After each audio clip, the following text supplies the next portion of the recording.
recognized symbol of excellence in sports entertainment.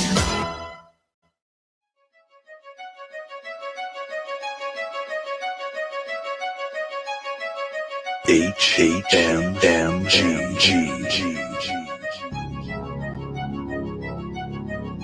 Hammie Media Group. This is your next level wrestling review. And this is NXT.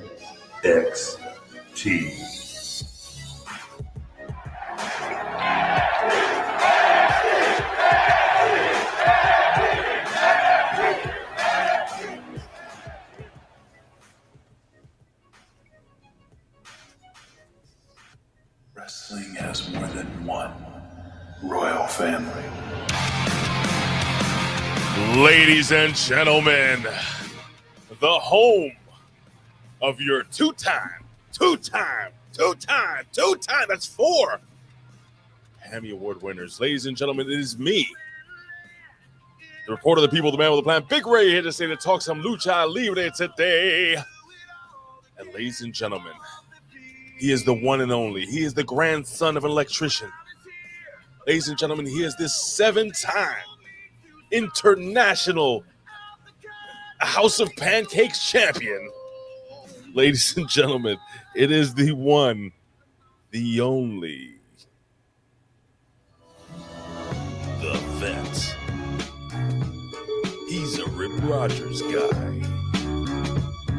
The vet. Vet.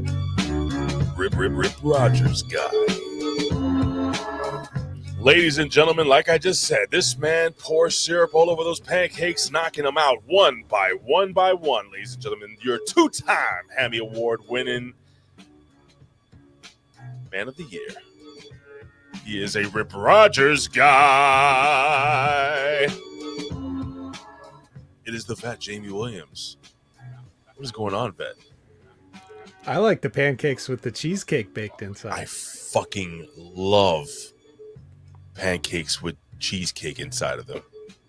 Mm-hmm. That shouldn't be legal. Well, a lot of things that go on in IHOPs are not legal. Wow. What do you mean?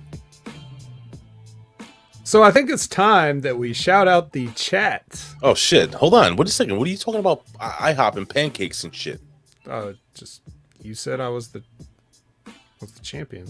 You know, before we shout everybody out, vet, congratulations. You know, this is now our official time. You know, our show was up for show of the year. Mm-hmm. We lost to a show that only had like two episodes. How's that work? Stevie Richards. No, didn't we lose to 1111 Boys? No. The 1111 Boys presented the award to Friday Locker Room. Who won? So Friday Locker Room won show of the year. Yeah. Okay, I could deal with that. Yeah, and it should have. I mean, that's where you get the best that Hammie Media Group has to offer right there. Great tag team. Mm. Well, speaking of tag team, our tag team partner is, of course, it's the chat. Oh, so yes. I don't know if you can run down the name. They're reaching. We're reaching. We're gonna make it, and bam, we got Big Josh Hinkle. All right off the bat. Okay, a big heavy hitter. Bobo, special extra shout out to Bobo. He's kind of going through some stuff right now. We're really glad that he can be with us. And we're here for you, brother. Aaron Ben Shlomo is here. Frank's Pickle Barrel Ass, the Soldier of the Year Hammie Award winner, is here. Kibbles and Bits is here. Cujo62, the legend, is here. The Lab Rat is here. Lawrence Weaver is here. Lizbeth is here. And our brother from down under that was joining us last week, Piers Austin, is right here. Oh, since Yohimbo and what's the other guy? The other guy that I say his name every once in a while. Javi. Since he's not here, can I do Piers Austin? Piers. Yeah, yes, you may. Okay, so whenever those two guys aren't here and Pierce Austin is in, I do Pierce Austin. Pierce. That works? You can do it even when he's not here if you really want. I can do that. So what's up, guys? Hi, Vet. Hello. How are you, sir? Good. So I have a new soundbite that will debut later today. Nice. You know, again, you guys know this is one of my favorite ones here. This is my new one here. You're not going to fit in that hole. I just got to figure out where I can use that one. But again, you know, Vet, man, the Hammie Award winning, I mean, you got 4 awards here, buddy. It's a big deal. Yeah, man, this is... Just wait till we actually get the awards and how we're just going to rub it in everybody's virtual faces.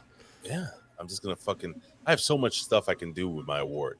You know, because my award right now, the Lifetime Achievement gimmick there, totally like I have a picture of my son. I have a watch. I have the thing I cleaned the TV with hanging off of it.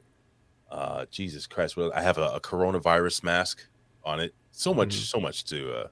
But it's running out of fingers, so... all the fingers are taken. Now you got, what, 10, 15 more? I don't Pretty know what good. to do with all those fingers, man. So, I got to find something. So while I'm doing that, is there anything you would like to just quickly put over or just quickly talk about? I need like literally 25 seconds. Oh, sure. Well, I just want to once again, with this time, just thank everybody who voted. Not just the people who voted for me, but everybody that, you know, went ahead and let their voices be heard. I told RBV he put on a really fun show, organizing that, and everything was great. It was fun to be on. Phenomenal job. Yep. And I think pretty much, I mean, even though it would be hard to choose winners, and that's why I didn't vote, but I think all the right people pretty much won.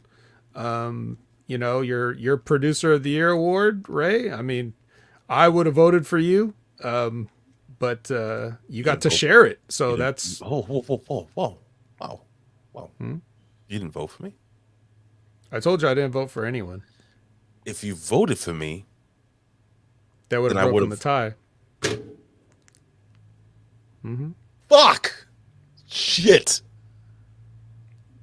Sometimes every vote counts. And then Colin is over here. He's like, oh, well, I'm a 3-time winner because I claimed the 11-11 boys. Bullshit. I mean, that means I claimed the Impact Attack. Yeah. Can I claim that, Vet? Sure. I mean, we didn't win anything, but... Well, if you did. Yeah, if we had. God damn it. But it was only fitting that you guys would go ahead and share that award. That is insane. Did you see how many votes there were? Several hundred votes. They were literally, I think it was 700 and something thousand votes, 100 votes. And it was split legit down the middle between myself and Colin, which I think is bullshit. I think it's fake news. So just accept it. Just accept it. It's not like you have to cut the hammy in half and share it with Colin. You each get one. So you don't know Colin. He's going to expect that. Sorry, I've got to get my chapstick. So what? So he wants 1.5 hands? Is that what you're saying? Weird, dude. That guy's weird, man. He kept asking me, Ray, you know, at my wedding, he was like, you going to the bathroom? I'm like, yeah. He's like, can I watch? Every fucking time. It's weird. In any case, so what are we doing this morning? Are we talking about any wrestling or? We're gonna do that. It's gonna be different this today. You know, we're gonna skip the 3 count. We have one news topic I wanted to bring up, but we're gonna do that actually mid show, like while we're actually talking about tag team wrestling. But right now, what we're gonna do is, ladies and gentlemen, we're gonna actually break down NXT's 2022 version of Stand and Deliver. I've been through too much just to live like this.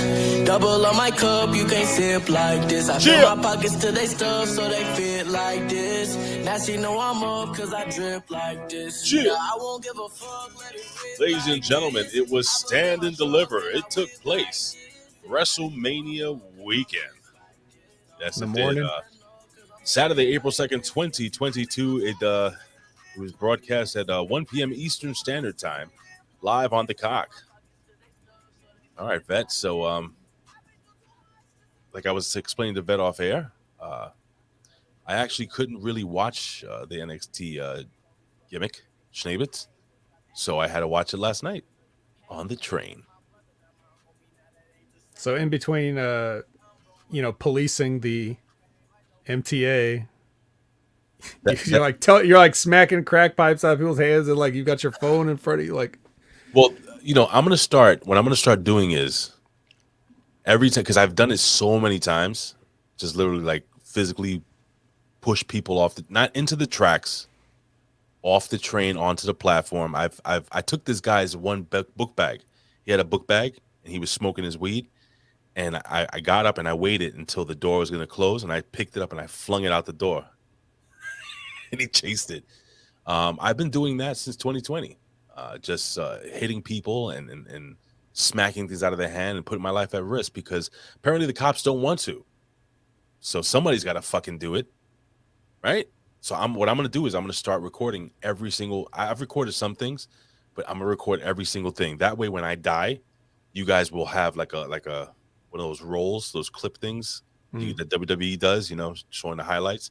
It'll be slow motion of me smacking a crack pipe out of somebody's hand, and then the last scene is just like me getting like slowly stabbed. You see the guy's crazy eyes as he drives his homemade shank into my torso, and then it just goes black, and you just see rest in peace, Big Ray. And what song would you like to?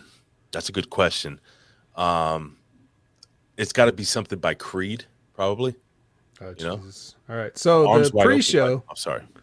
The pre-show of Stand and Deliver featured the new best friends against Toxic Attraction for the NXT Women's Tag Team Championships. Well, the best friends win. They're new champions on the pre-show. Yeah, on the pre-show. There was nothing like seeing a half-empty arena.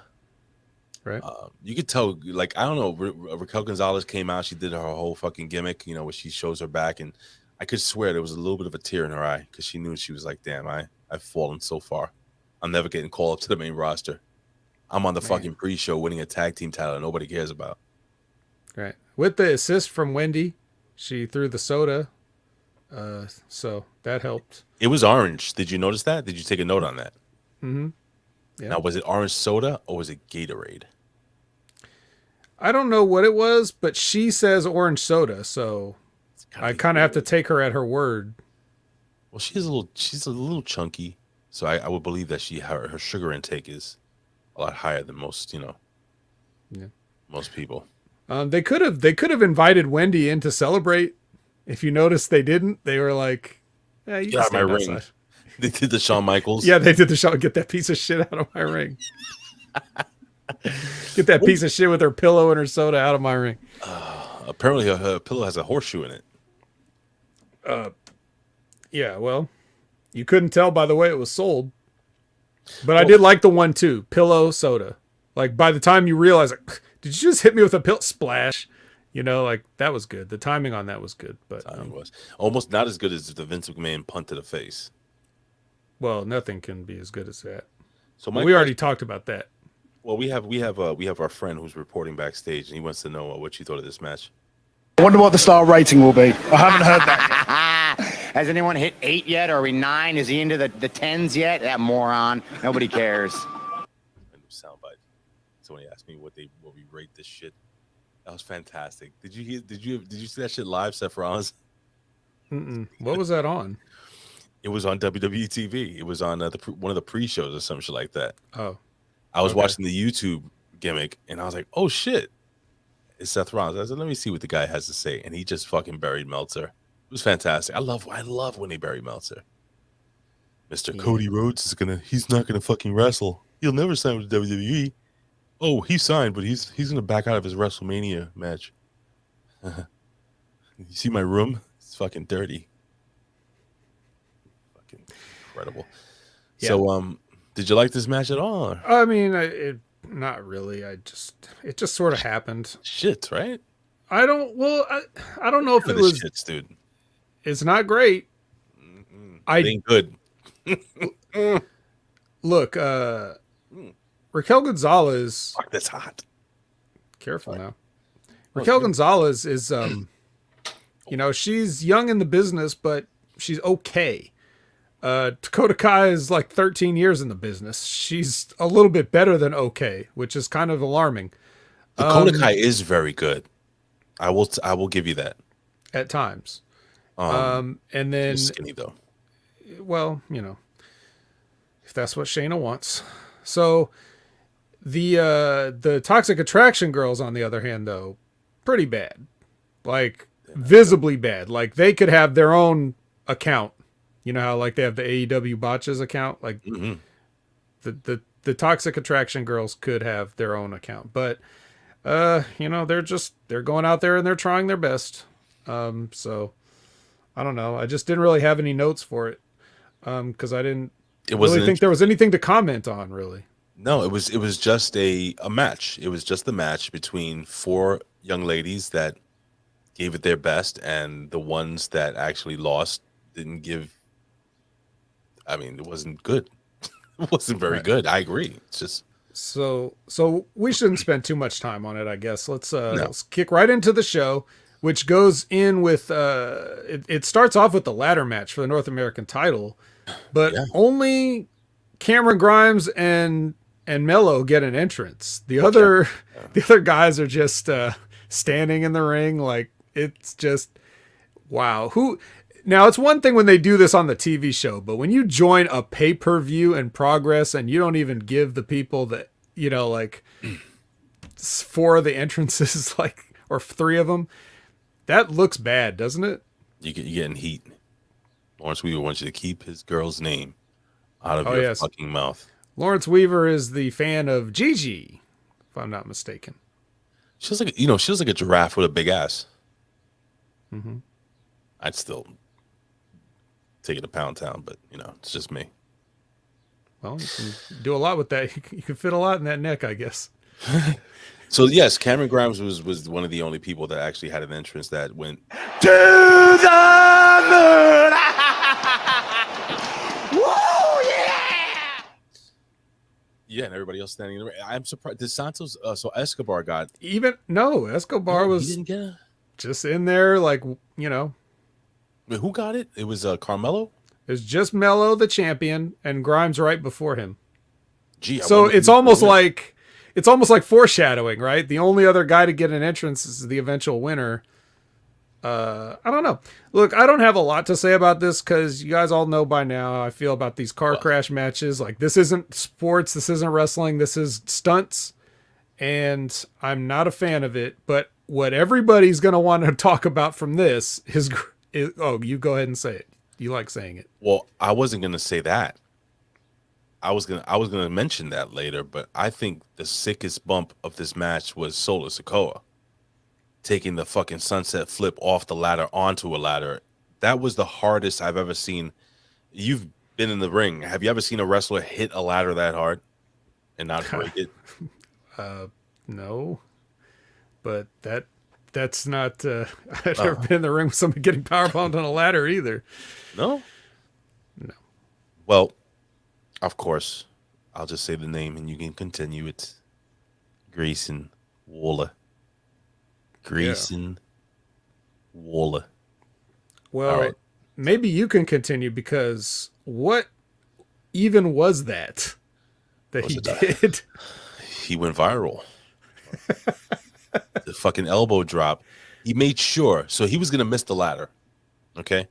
So what he said in his infinite wisdom, he said, let me stick my arm all the way out so that I just hit my elbow on the ladder. If I break me arm, I break me arm. Just hit it right in the ladder. Boom. Boom. Right through the ladder. Boom. What a fucking idiot. I'm surprised that kid's arm didn't get broken in half. I don't give a shit if those things are hollow or whatever the fuck they say, or they're gimmicked or whatever. He hit that shit stupid. It was a dumb move. It was dumb. There were a lot of ways to land on that, and he picked one of the worst ones. Jesus Christ! No, well, I mean, the only if he landed neck first and broke the ladder with his neck, that would be the worst one. Fucking shit! What is wrong with these people?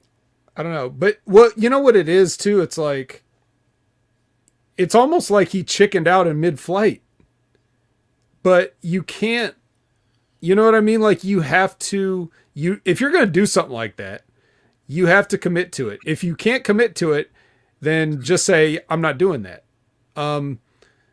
Because what he ended up doing, if he would have just jumped and landed on his back, like most people do on these ladders, they try to land with as much of their back on the ladder as possible, probably would have been fine. But he basically punched it. He punched the ladder on his way down, and now his arm's broken. So, well, you know, okay, I'm sorry. No, nothing. Well, I was just gonna make a joke saying that, you know, Grayson Waller wasn't all in. Get it? Because I'm playing the Waller. Grayson Waller. It's the all in theme song. No? Okay. Yeah. Well, no. So yeah, man, this was an incredible car crash. People flipping and flopping, jumping through the ropes, over the top ropes. Trying to think if there's anything that kind of stuck out besides the two big spots, and everything seemed to meld together. But let's see. But I mean, who would have thought? I mean, did you think that Cameron Grimes would actually win this, which he did? You know, with the double stomp to the chest out of nowhere, the caveman crush, whatever the fuck he calls it, the cave-in. And, you know, he just grabs that fucking belt and just shits his pants. He's just crying and happy. And his father, you can literally see the light of his father's face shining through the fucking heavens onto his. He did it. He fucking did it. He is fucking, after 3 years, after almost 10 years on the independent circus, three independent circus. That's a good term, actually. I think they shut down Russell Circus, actually. We should, that was the thing. Brian Cage and Tessa Blanchard killed the company.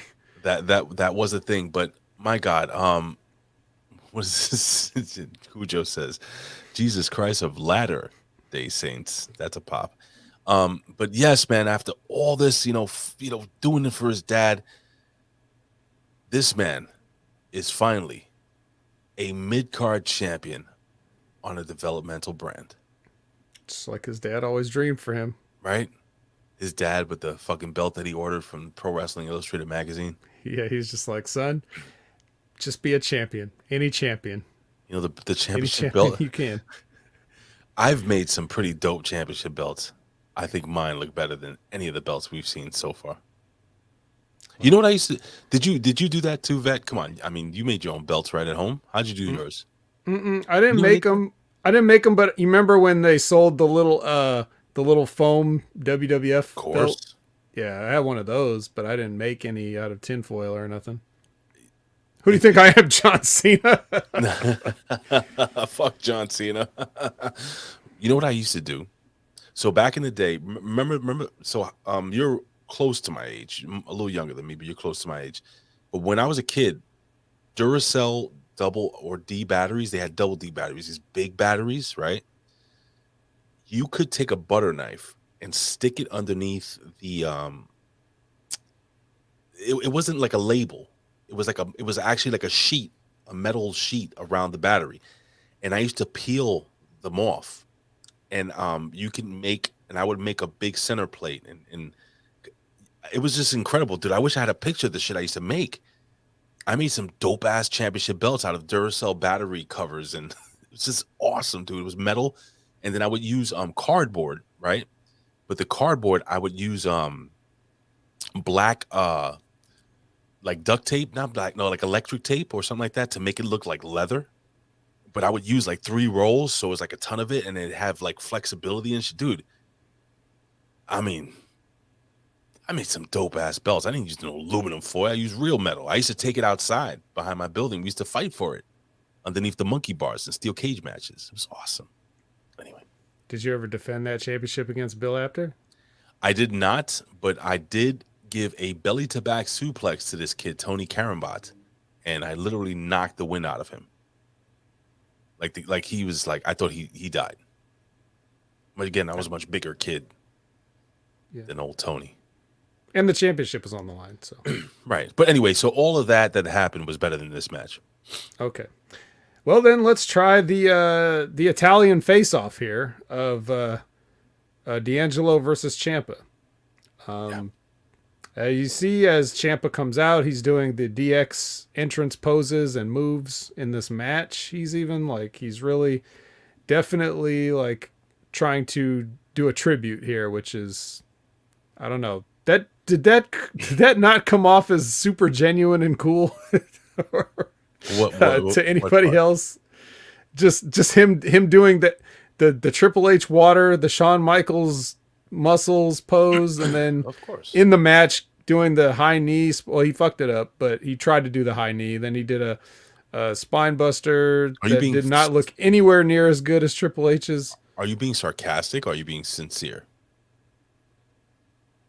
No, he really did that. You didn't see this? No, I know he did that, but the fact that you asked me if we thought it was cool or like a cool thing, more or less.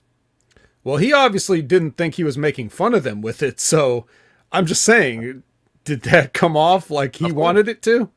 Probably not. Okay. Tommaso Ciampa loses, bro. Yeah. What'd you think of this, man? Well, what I think is kickouts don't equal a good match. That's the first thing I think.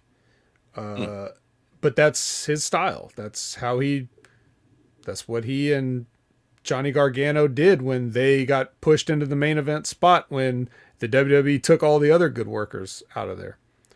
So you're getting somebody putting you over here, Dr. Guitar. Oh, thanks, Dr. Guitar.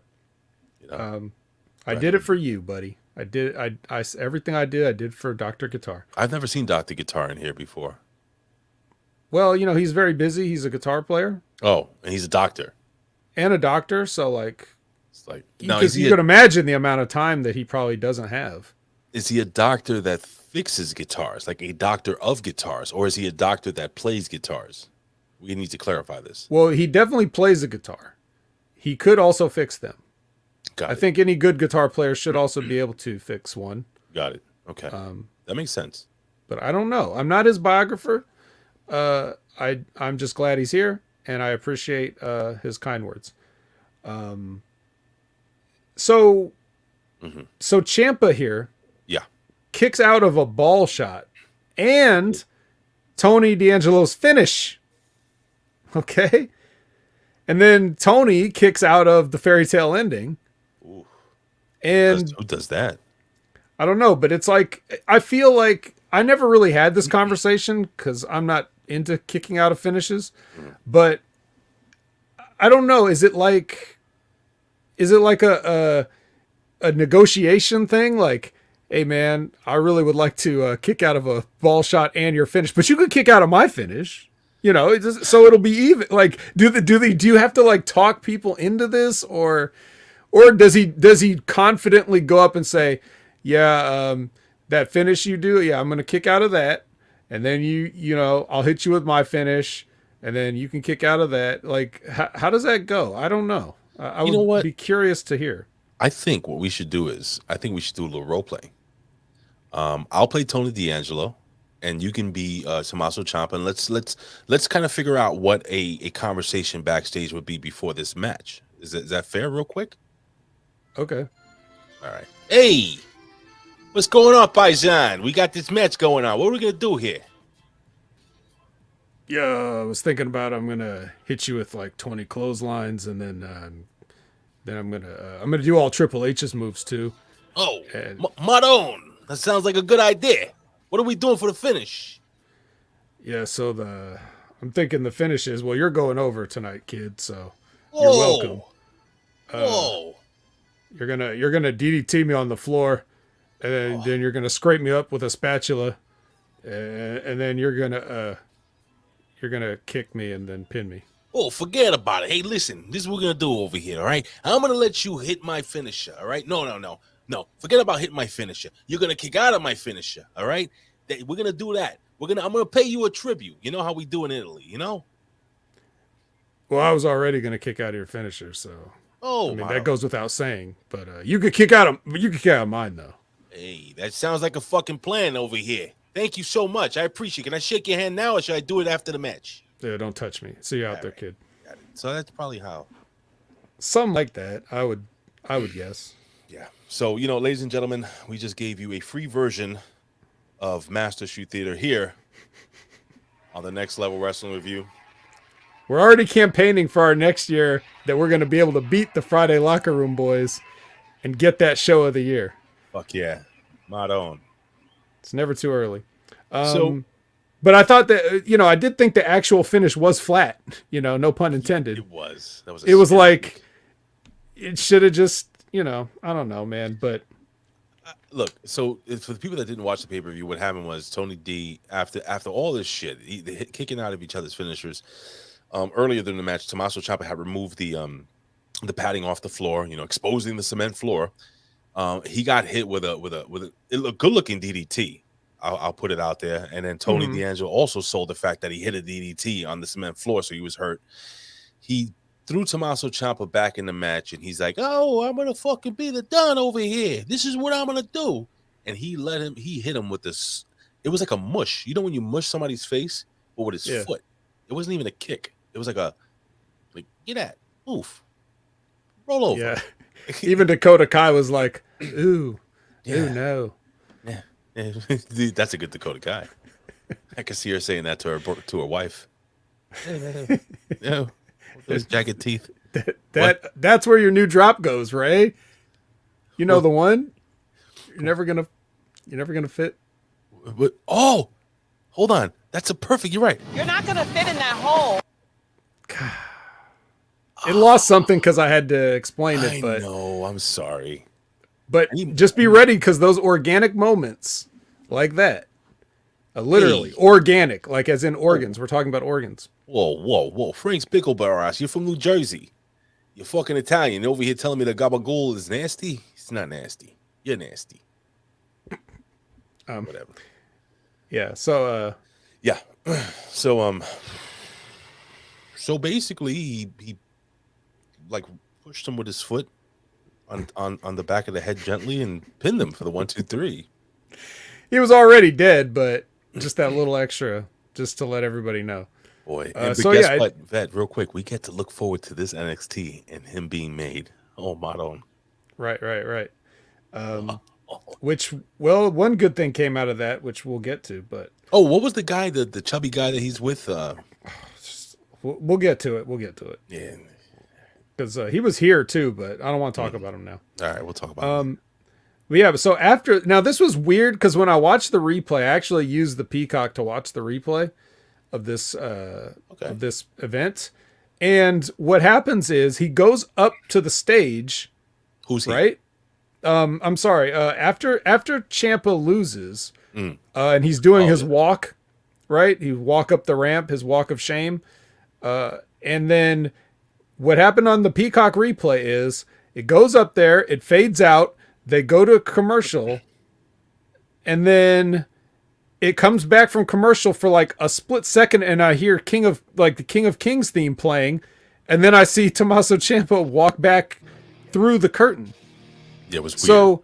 So I was like, what the hell happened there? Did they edit something?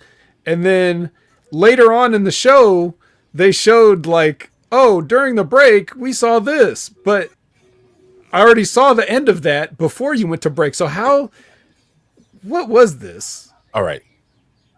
So it was so weird because I watched that thing live. So what happened was, I think the way you described it, Tommaso Ciampa walks out. There was a quick 30s, not even a 10-second spot, like a commercial thing, and they cut the commercial short. And then Triple H came out. It's almost like they were supposed to keep the cameras rolling, but they forgot. And they cut to a commercial when they weren't supposed to. Does that make sense? Yeah. So on Peacock, I did, on Peacock, they re-edited it to make it cleaner, I guess you would say. But yeah, it was. But they fucked it up. They fucked up the edit. So weird, dude. So, well, Liz is saying, and Lawrence is saying, unless you have premium, you didn't get to see Triple H, and it was live with him coming out. So anyway, I went to the bootleg site just to see what happened, but I have premium, and they showed it they showed it too. Like, so even though they cut it out of the non-premium, they showed the replay of him coming out. It's like, okay, what was the point? But anyway, so yeah, so Triple H hugs him and he whispers something in his ear. You can't hear what he says, but I imagine it's something like, "I can't protect you anymore." Yeah, he's and like, then "You're gonna go work for that coke fiend." Yeah, so there you go. But yeah, so a little Triple H sighting for those of you who pony up the dough for Peacock. Next is the. How you doing? You're never gonna fit in that whole tag title 3-way. Imperium has a new theme, and I don't like it. No, Imperium doesn't have a new theme. Kunta has a new theme. They all have a new theme. Is that their new theme? Let's see if I can find it. Yeah, it's a new theme.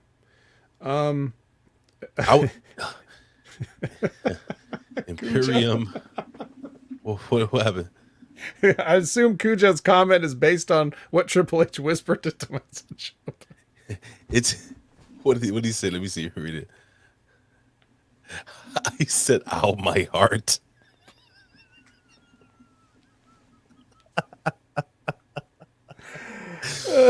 Very rare, my friends, that you can pop the vet as Cujo just did. So Cujo is now officially in the running. Front runner for the Soldier of the Year 2023. So this exactly with that one fucking comment. So this is the theme song. I have it here. It's called Untitled. That's a terrible name. I'm Batman. And their opponents, they are the NXT Tag Team Champions, Marcel Bartel, Fabian Eichner, Imperium. I'm Batman. You ever dance with the devil at the pale moonlight? Oh, shut the fuck up, you geek. I hate that guy. I hate that guy's voice. Do you know that? I hate his voice. I hate his stupid wide shoulders and skinny arms. I hate that guy. And you know who else I hate? I hate that fucking Scottish or English, whoever the fuck he is, the guy backstage in WWE. Is he from Scotland? The guy that got caught on camera, like crouching down so that bruh. I don't know what the fuck name would look so short or would look taller. Bro, that guy stinks. He stinks. I don't disagree. But you know what else stinks is that Imperium gets a new theme. Not good. The theme is okay, but have you noticed now? I didn't bring this up because we already were going like way long on the Monday Locker Room. But did you notice that like a lot of the music that's been getting replaced in the WWE is just sounding really just generic and shitty? This sound like a lot of people are getting songs now that sound like they'd be like Impact level music. You know what I mean? Like, I think they're slowly phasing out the themes that like the guys from CFO did in NXT and the guys brought with them. But you notice like a lot of guys have lost their older themes and they're being replaced with more generic, shitty sounding themes. Do you guys in the chat also notice this, or do you have any opinions on it? Please go ahead and let us know. But this is another one. It's like it's generic evil guy music, but it kind of sounds like that other piece of music, which I don't know the name of. I'm sorry, I'm not cultured. That classical piece of music that they always use, but someone in the chat knows that too. So go ahead and put that there. But yeah, they need to bring back Jim Johnson. Yeah, all of Jim Johnson's shit was awesome, dude. He wouldn't go back probably. Probably not. Do you know Billy Ray Valentine has a full length, like 2-hour interview with Jim Johnson that he did like about 1.5 years ago. It's really fucking good. I can probably try to find that and post it on my Twitter. It's really, really good. Actually, you want to hear something cool, Vet? Jim Johnson walks over to his piano during the interview with Billy Ray Valentine, and he plays the Undertaker theme that he wrote on the piano. That's, I don't know. It's like Derek Jeter coming up to you and say, "Hey kid, let me show you how to swing a bat." It's so cool. Anyway, well, let's talk about what's not cool. This match. I mean, I actually wrote in my notes for this match, "What the fuck is this mess?" It was like this was almost more of a car crash than that ladder match. Like it was straight several minutes of just guys just doing stuff, and never mind that you have 3 teams that no one likes for one reason or another, whether that's because of their heels or because of some other stuff. Now, is this the time you wanted to bring up something, or did you want to save that for even later? No, this is perfect. We can do this now. But before you do, just the last note I have on this particular match is that Brutus does a cannonball dive out of the ring onto these, a pile of people. So much for taking the Creed brothers seriously. And we'll talk about the Creed brothers when we review NXT, because those kids. Anyway, so basically, if you guys have been living under a rock, and if you're not part of the social media, and if you don't look at Twitter, the wife of what's the kid's name? Not Dez, the other one, Dash Wilder. What the fuck is not Dash Wilder? Nash Carter, the white guy. Yeah, the white guy. Man, this guy apparently allegedly he's been smacking around Kimberly, beating her up, basically. So people have said, "Oh, she's just looking for attention. She's retracted, all this other stuff." And I was gonna break this news almost 2 weeks ago. I didn't want to do it. I was afraid to because I didn't have enough information. And then when we popped on with Pierce Austin, again, some more information that popped out. And I have never, in the history of me doing this type of thing, like reporting or anything like that, have ever reported anything unless I had enough information to kind of go on it. So I spoke to three women very well known in the wrestling business that I'm really cool with. One of them who confirmed, allegedly, that she has been a witness to Nash Carter and his abusive nature. Again, allegedly. I have to say allegedly because I don't know, I wasn't there. But I've got enough information to know. And then on social media, Kimberly just started posting pictures of her being beaten up. And then the one that got me was the picture of Nash Carter dressed as Hitler. Okay. So speaking to one of these ladies of professional wrestling, I said, the shitty thing is that, let's say Nash Carter was in fact beating up on Kimberly, which at this point I'm starting to lean towards the I do believe it part, right, Vet? Mm-hmm. People say, why did she retract? Well, they're married, number one. Number two, she probably still loves the guy, okay? And when you're in an abusive relationship, whether you're getting beaten or not, in most cases you'll find that either the man or the woman wants to protect that other person. You know what I'm saying? Mm-hmm. Well, the other kid, what's his name? Wes Lee, his girlfriend came out and said it's all fake. Well, of course she's going to say it's all fake. Because guess what, ladies and gentlemen? If Nash Carter gets fired from WWE has plenty of tan, Latino, black, flippity-doo guys. They ain't going to need Wesley. So guess who else loses his job? Wes Lee. Am I off here, Vet, with that? It's possible and likely. Okay. So then, of course, his girlfriend, that being Wesley's girlfriend, will come out and say it's fake because she is protecting her man's paycheck.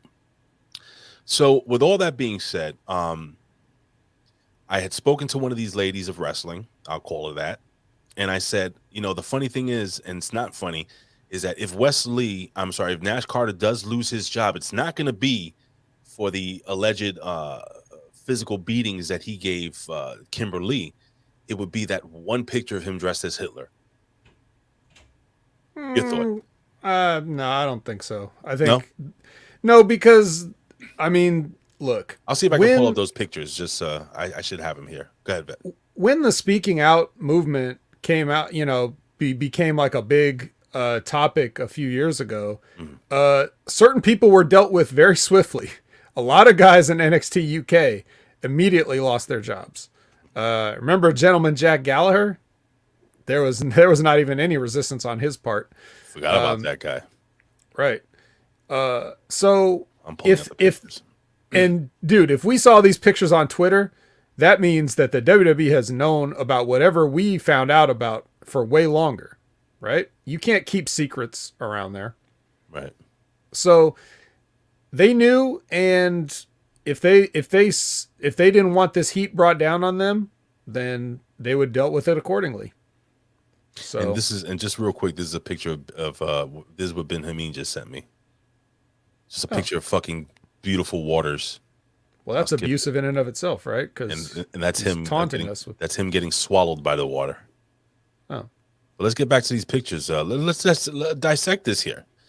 Kimberly tweets, just another look into the kind of person at Nash Carter is WWE. I've hid so much for so long because I was mentally abused, not to mention the countless anti-LGBTQA elemental P statements him and his family make. I also got some inside information regarding this. Okay, and this is again also alleged that apparently and allegedly Nash Carter's mother has been harassing Kimberly so much on the phone because apparently she is a very religious Christian person. Again, this is alleged. This is information I'm getting. Could be right, could be wrong. Who, the mother is religious? The mother is super religious. Nash Carter's mother's very, very religious. And she is basically just bashing this girl. And she's like, leave him alone. You're full of shit. You're lying. You know, he would never do that, you know, and if he did, you should forgive him, that type of stuff, you know, that wholesome Christian stuff. That and she had to block her mother-in-law, basically. So you think this kid has a chance of not losing his job? Because this is what I told another person that I spoke to, because I was going back and forth with A-Track Brown, our friend here at the PW Hustle, and you know, A-Track was like, I don't believe it. And I said, well, we went through this whole conversation. Long story short, I said, here's what's going to happen. WWE is going to do their investigation. If next week these guys are in a tag team title match and they drop the titles, they're done. They're done. And I would be surprised if a week after that they're fired, or you don't see them on TV and then they get fired. And we'll talk about a potential tag team match that is coming up next week. So, all right. There you go. Sorry, guys. Yep. Sucks. Well, I mean, I don't, whatever it takes to get them off the TV, I don't care. But it's unfortunate if that's, you know, all going on. And since all the stuff is alleged and we can't be sure, then the only thing I will comment on the matter is because that's those people's business. But the one thing I will comment on is if you find yourself in a situation where you need to stand up for yourself, then by all means do it. I don't care what you think, you know, the potential ramifications of you standing up for yourself are. Stand up for yourself now more than ever, because people will have, they will support you more than they ever did. Maybe it won't work out exactly the way you think, but don't stay in situations if you feel like those situations are wrong for you. That's all. That's my advice. I agree with that. You should never remain, no matter how much you love somebody, never stay in a situation where you're hurting yourself. You need to love yourself first. I know that people talk about that all the time. Think about yourself first, man. Even it's even taking out of the equation things like domestic abuse. The message is about standing up for yourself. Yeah. If you are at a job where your boss talks down to you, you don't have to take that. You know what I mean? Just stand up for yourself in a respectful manner. You know, in all facets, stand up for yourself in every situation. Stand up for yourself. Yeah, I was. You'd be surprised what happens sometimes when you do stand up for yourself and how people's attitude changes towards you. So facts, or you can lose your job and get fired on Thanksgiving before Christmas, like I did when I stood up for myself. But are you happier now than you were then?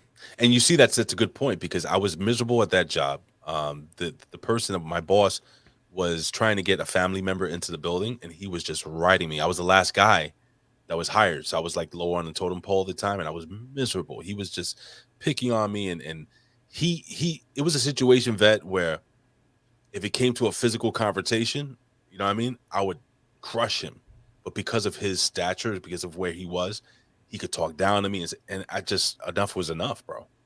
Enough was enough, and he got me fired, basically. So that sucks. But I'm happy now because I'm in a place where, Vet, you know, I talk about it, I love, and that's what you guys could do if you're in a relationship. And just understand this, guys. I'm being straight up. people say, "Oh, men don't." Well, men fucking get abused, whether it be physical, whether it be mental abuse.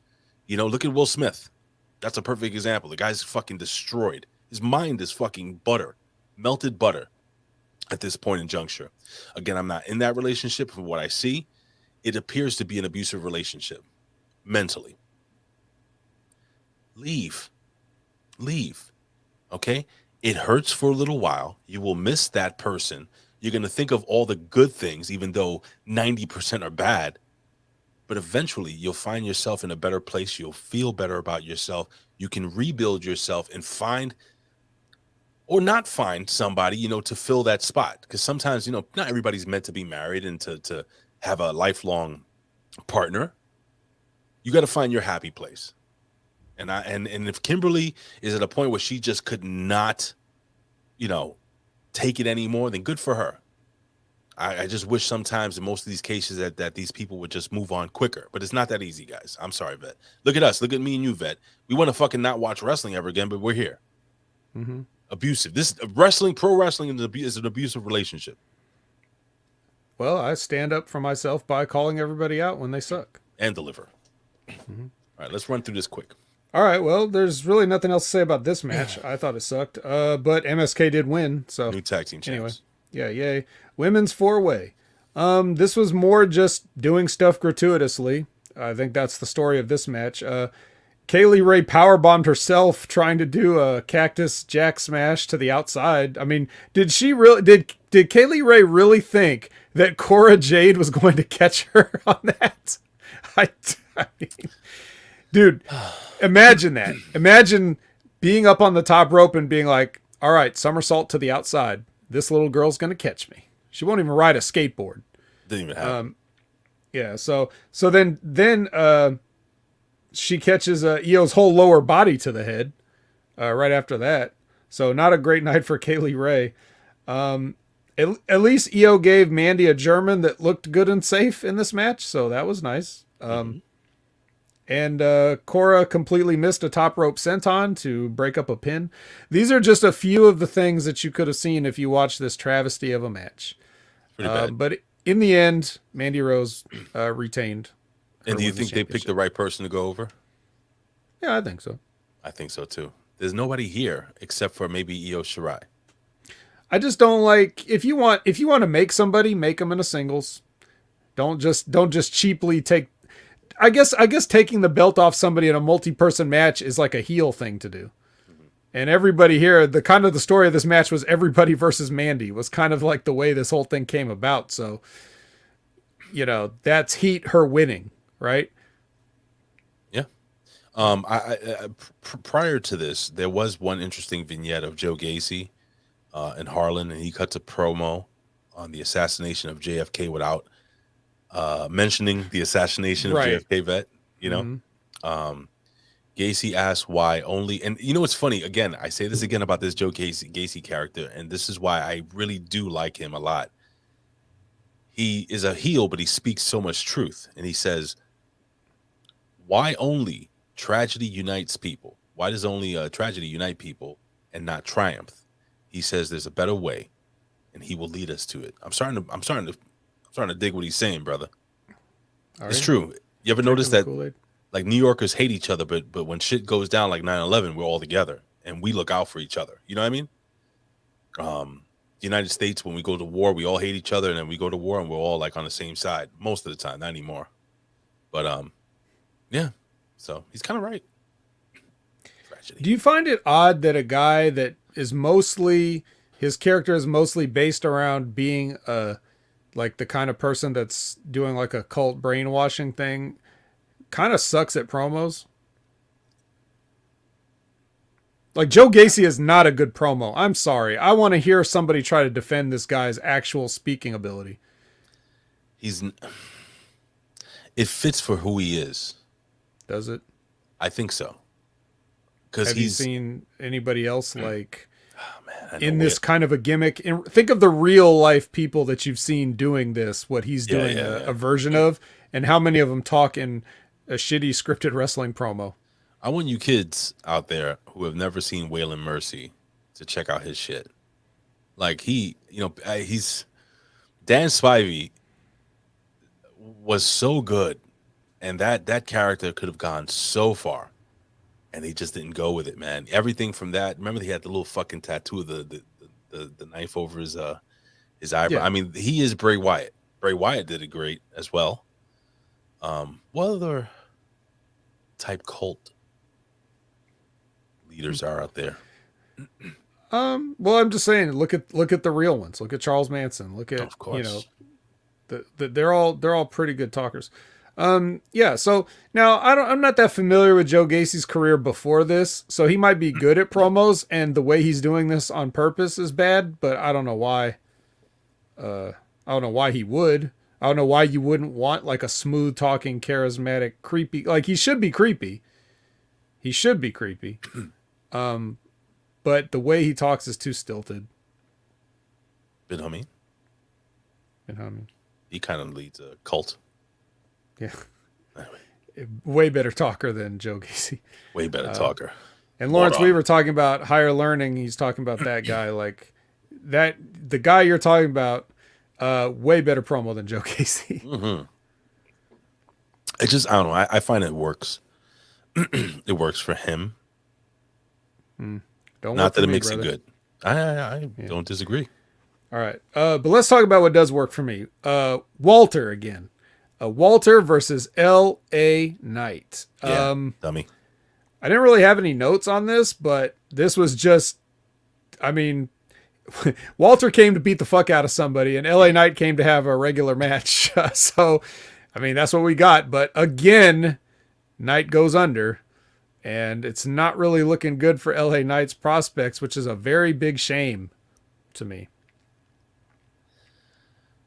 I like this match. This is my favorite match of the night between the two. It was a good wrestling match, and the finish was so good and believable.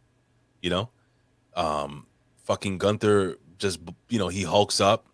You know, he gets his spot in. He hits that crazy splash off the top rope, picks the dude up, hits him with a power bomb. It's over. It should be over. And you know, this is the perfect example. And I know you guys like you, Ben, Stevie. I'm sure Rip Rogers, you guys all talk about it. You know, big guys shouldn't come off the top rope, but if they do, it should mean something. And it meant something. Gunther killed the guy. He jumped off the top rope. I mean, the splash looks incredible. You know, it's not graceful, but it looks impactful. Boom, hits it, picks the guy up, and fucking power bombs him. Done. I thought it was great. I thought it was great. This was my favorite match of the night. Yeah, easily, hands down. Not a close second either.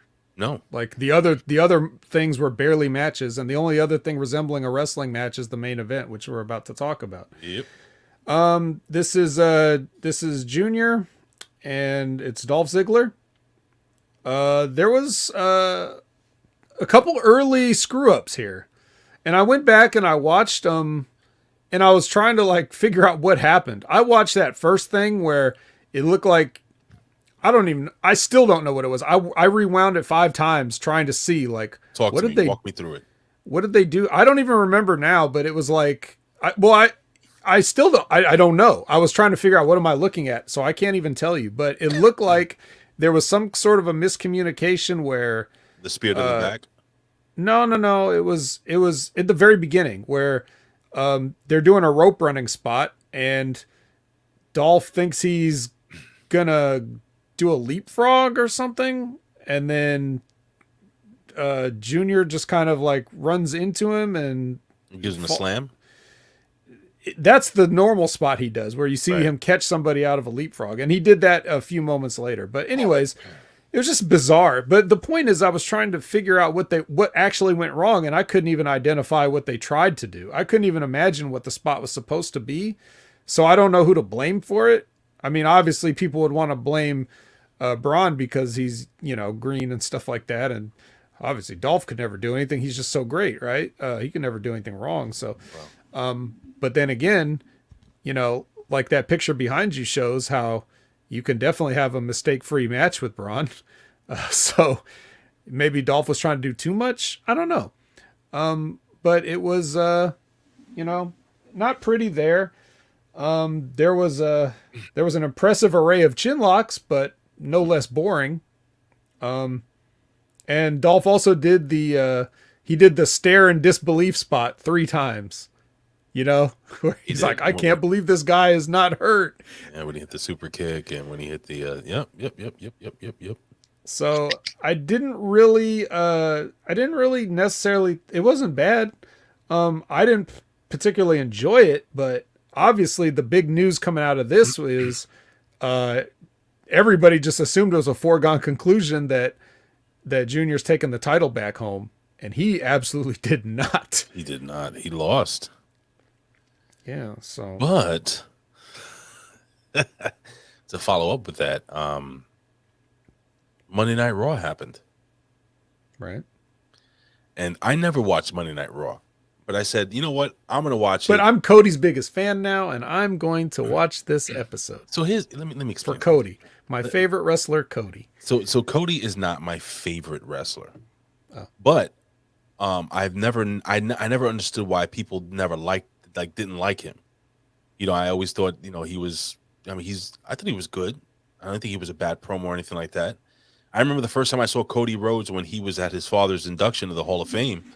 I was like, who is this young kid, you know, cutting a promo up on stage? He's going to be a wrestler one day. But he already was a wrestler. Just nobody had seen him yet. You know, it's funny too because my son loved Cody Rhodes back in the day. I loved dashing Cody Rhodes. That was actually one of my favorite characters, and I didn't hate Stardust. What about broken Cody Rhodes? Oh, yes! I forgot the Phantom Cody Rhodes. So Cody was always over with me. I always liked Cody Rhodes. AEW Cody, I liked him. I didn't understand why the fans hated him. Why? Because he was like Triple H, and you're anti, you know, whatever. Shut the fuck up, please, man. And you know, all these dumb fucks that I have to put all these dumb fucks that are like, oh, you betrayed us and shit. Bro, number one, he's a WWE guy, born and raised. Let's be real, okay? Let's be real. Number one. Number two, when his family went through a lot of terrible shit, guess what Vince McMahon did? He hired his father and put food on that fucking table again. So Vince McMahon looked out for Dusty Rhodes. Vince McMahon gave Dusty the developmental, and that was, you know, how he ended his life, you know, helping that young talent. Vince McMahon and the WWE has helped out that family more than any other company has ever helped out that family, period. So why wouldn't he come back to the WWE? And I believe him when he cut that promo. I think he was interviewed backstage by Ariel Helwani or something like that. He goes, people think it was a hard choice. It wasn't. It wasn't a hard choice. I told you guys, people were like, oh, he didn't sign. He signed a fucking 5-year deal worth $3 million. That's off the top, not counting that he's doing that fucking the go home show, and he has a nice piece of the merchandise. And guess what, ladies and gentlemen, I had mentioned that last week. Guess what? That motherfucker had 3 shirts fed. We spoke about that. 3 shirts out right after WrestleMania went off the air. So I think Cody will be fine. And I don't get it. I really don't get the Cody hate. I don't get it at all. The guy fucking gives everything in the ring. Well, the chat's telling you all the hate, but tell me, you're just kind of run it by. Nah, I don't feel like it. This is not a Cody episode. But still, he's not worth my breath. It's just annoying to me, man. Huh? Anyway, don't worry. You'll turn on him soon enough. I'm not going to turn on him because I'm not a fucking asshole. You know what I'm saying? If the guy's good, he's good. He's good. Cody's always been good. Sorry, it is what it is. Kenny Omega, guess what? Not a fan. Never been a fan. Never will be a fan of Kenny Omega. I don't like him. I think he stinks. I think he stinks, and his promos are stupid. So Braun Breaker wins the NXT Championship on Monday Night Raw. And Cody's not going to come after us for using the song because of all those nice things that you just said. Of course not. But yeah, so they booked the title switch on Raw. Now, Ray, what do you think about this? Like, how do you perceive this as just a fan? Like, do you look at it as, or can you not look at it as a fan? Can you just Can you just look at, are you looking at the business of it? Like, well, why would they choose here instead of there? Very simple. You think you know what we're going to do? We're going to switch it up on you. I'm sure the original plan was to have Braun Breaker's moment at that pay-per-view, but so many people expected it. So I think last minute they probably said, no, let's switch it up. Put it on. Let's shock the crowd.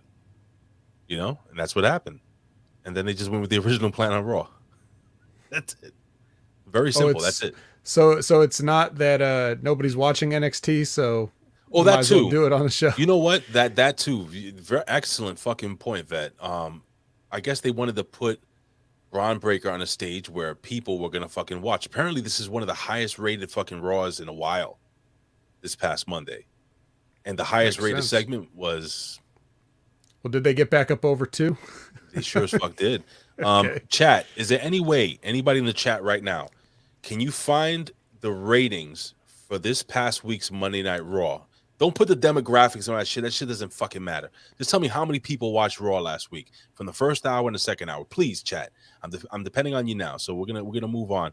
But well, even despite the fact, this is what I noticed though, just to comment on it, because I didn't really comment on the match. I don't care, but what I did notice was that when he came out, despite having the platform at the Hall of Fame and them just admitting now this is a Steiner's kid and all this other stuff, when he came out, and this is a post WrestleMania crowd, really nothing.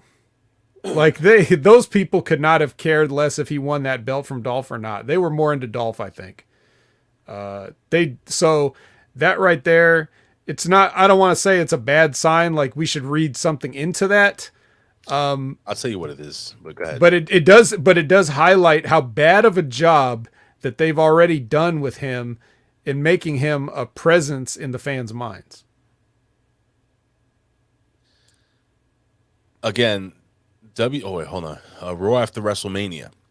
17 billion. Oh, that's quite a lot. No. All right. So it says Buckshot Kid right here. He got it here. This is what I saw too. Lab Rat, same thing. Okay, so Raw after WrestleMania episodes, post Raw 38 viewership was up 3.7% from 2.26 million. So Elizabeth is saying here, she's really breaking it down here. Lab Rat 2.1, 2.101, 2.318 hour 1, and it went to 2.14 hour 2, and it went down to 1.871 hour 3. So. Shits. Yeah. I mean, the fact that it got a 2.1, you know, if they would have got a 2.1 in the Attitude Era, that would have been all the water coolers out of the building again. You know what I mean? Like now they're just happy they're not in a 1.4. What did AEW do this week? 600,000. Dynamite? Not Dynamite. Bro, Dynamite's the shit, bro. You don't watch Dynamite, Ray. Stop. I do watch Dynamite, bro. It's the no, you shit. don't, bro. You do not watch it. You watched it for 3 weeks for that period where you had to fill in on fucking light the fuse. We all been over this. Everybody in the chat knows. This is why we can't trust what you say about Cody. And you're a very emotional, reactive guy. And whatever mood you're in, that dictates what you're going to say. You don't watch Dynamite. Just please admit that first before you say anything else. Are you going to tell me that I didn't watch last week? I'm going to tell you that. If maybe you could prove me wrong. I can absolutely prove you wrong. Are you looking up results right now as you're... What?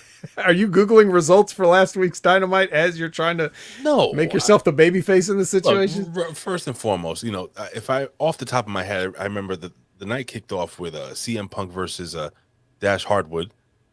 They actually started with 2 weeks ago. Collar and fuck. Wrong one. You got 2 weeks ago's results, right? You gotta check the dates when you Google those results. Anyway, so I think I rest my case. I'd say that Cody Rhodes is my favorite wrestler of all time. Yes, you did. You said it for 5 minutes a few minutes ago. But let's move on from that and let's talk about the NXT episode from last night. All right, ladies and gentlemen, it is time for NXT 2.0.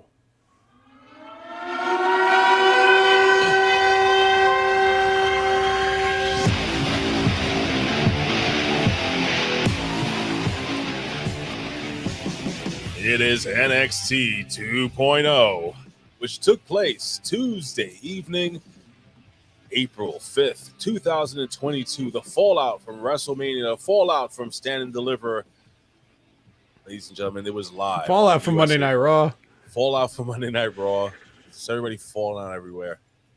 And here we go, ladies and gentlemen. Bring back Poppy. I might just bring back Poppy. Who knows? But no, I said whoever holds the title, that is what we're kicking each week off with. We're talking about, let's do it different, you know? Can't be same old shit. Anyway, I'm not doing that fucking, what was that song? Downtown Slang and Hustlers. Right. Fuck, that shit was They whack. even use that anymore? Like, I don't even pay attention. I guess they do, but They should have did our idea and with the Big E song. Y'all want to go big? But you know what's funny? I play this. I played the Downtown Hustle and shit. I never got struck on any of that shit. I always got struck on the Big E song. Well, you know, he was the WWE champion, so he's got that was? extra clout with the algorithm. Look at what Elizabeth says, because I want to talk about that later. The crowd was a little mouthy this week, says Elizabeth. Little fucking assholey. Fucking dickheads. But please. Well, do you want me to run this down, or? Yeah, you can do it. All right. Junior's in the ring, and Walter comes out, and he wants the title. Yep. And then as we get ready to go to break, the Creeds start creeping down the aisle. Yeah, just like. And then they go to break. They're doing the whole Dun. slow walk with their hands up, like that referee. Like Was that referee? Danhausen. Yes, like Dan. They started creeping like Danhausen with that. Yes. Very nice, very evil. Hey, where's that guy been, by the way? He was on AE-Dub. Yeah, he actually spoke. He got to finally speak. He tried to put a curse on Hook, and Hook no-sold the curse. What? And Danhausen was shocked. You're shitting me. No, that's a real thing. Oh God. Very nice, very evil. And then we come out of break, and it's the Creeds versus Imperium already in progress. Oh. So. Oh. Okay. So they had a match. All right. Can I stop you real quick? Yes. During this match of the Creeds and Imperium, and prior to that, actually, Elizabeth, just to mention what you were saying, the crowd was being kind of dickish a little bit. You know, they were really getting on fucking Braun Breaker's balls. But neither here nor there. We'll talk about that later. But during this match, there was a spot vet. I don't know if you noticed this. But fucking, what's the chubbier one of the two Creed brothers? The thicker guy? Brutus. He is hitting, not Icon. Eichner's the ball-headed guy, right? Mm-hmm. Okay, he's hitting the other guy. What's his name? Brutus. He's hitting Marcel with these double-handed fists down onto his back, and I can audibly hear him say, "Lighten up, brother." He did it again. Boom, boom, boom. And I can hear him say, "God damn it, lighten up, brother." Did you see that? Did you notice that? No, I couldn't hear it. Fuck this shit. I'm pulling this shit up, Bet. Go ahead. Well, I don't know. I didn't have anything else on the match because, I already explained to you why, but after the match, the ninjas attack, the ones that, you remember the ninjas that destroyed the diamond mine, Jim? Oh, yeah. They were ninjas. Not Big Ninja that beat Bobby Lashley at WrestleMania, but regular ninjas. So I gotta find this, bro, because this is just so worth it for you to watch. Well, it sounds great the way you described it. Well, you're gonna be able to. You won't even have to. What's the word? Hear it. You're gonna see him mouth it to the kid. Okay. Like what the lighten up, brother. All right, let's see. So he's hitting him like Donkey Kong, bro. I'm getting it now. But what were we talking about before that? The ninjas. The ninjas happened to be. They ended up being like this gay guys. Oh well, I don't know about that, but They're it's not gay? pretty deadly from NXT UK. So bringing more people from across the pond here. If you're not familiar with Pretty Deadly, they're like, well, I don't know. I've seen several of their matches, and they like I kind of always felt like when I was watching, I was like, there's something here, but something's also missing too. I can't put my finger on either one of them, but I guess we'll just see what they can do. But they're all right, you know. Yeah, I'm just letting this play out. So when the spot comes up, well, I'll show you. But yeah, they look like a couple of male models, is what they look like. That's why they're called Pretty Deadly. I got to tell you, they remind me of like the bad guys in an 80s movie. You know, with the long hair and everything. And did you get a Double Dragon vibe from them? No, but that's because I already knew who they were. Okay, I didn't know who they were. I thought they looked great. Yeah, like I said, male models. They're like, you know, a couple of Fabios. You know, that's kind of the idea there behind it. But yeah, they never really, one way or another, swayed me. So I'll just give them a chance now. Conveniently, though, their music was queued up, even though they were mysterious ninjas and no one was expecting them. But they made sure to play their music after they beat up, you know, the Creeds. I got the spot here. Okay. Excuse me. I'm gonna actually put up a little volume here. Maybe you can hear it. Maybe you can't. Disregard all the ads around it. It's not the best sight. Here we go. You ready? Hmm. Vocal in the intermission there. They blame Imperium for being pinned by MSK at Stand and Deliver effectively. See that? The Creeds. Did you hear it? Yeah. Let's do it again. Something. The first time, watch the first one. Watch what he says. It's highly vocal in the intermission there. They blame Imperium for being pinned by MSK at Stand and Deliver Lighten up. effectively costing the Creeds. Lighten up, mate. It's funny. Why does a German guy say mate? Whatever the they fuck say he mate. I don't know, but yeah, well, I don't know how to get. Oh, here we go.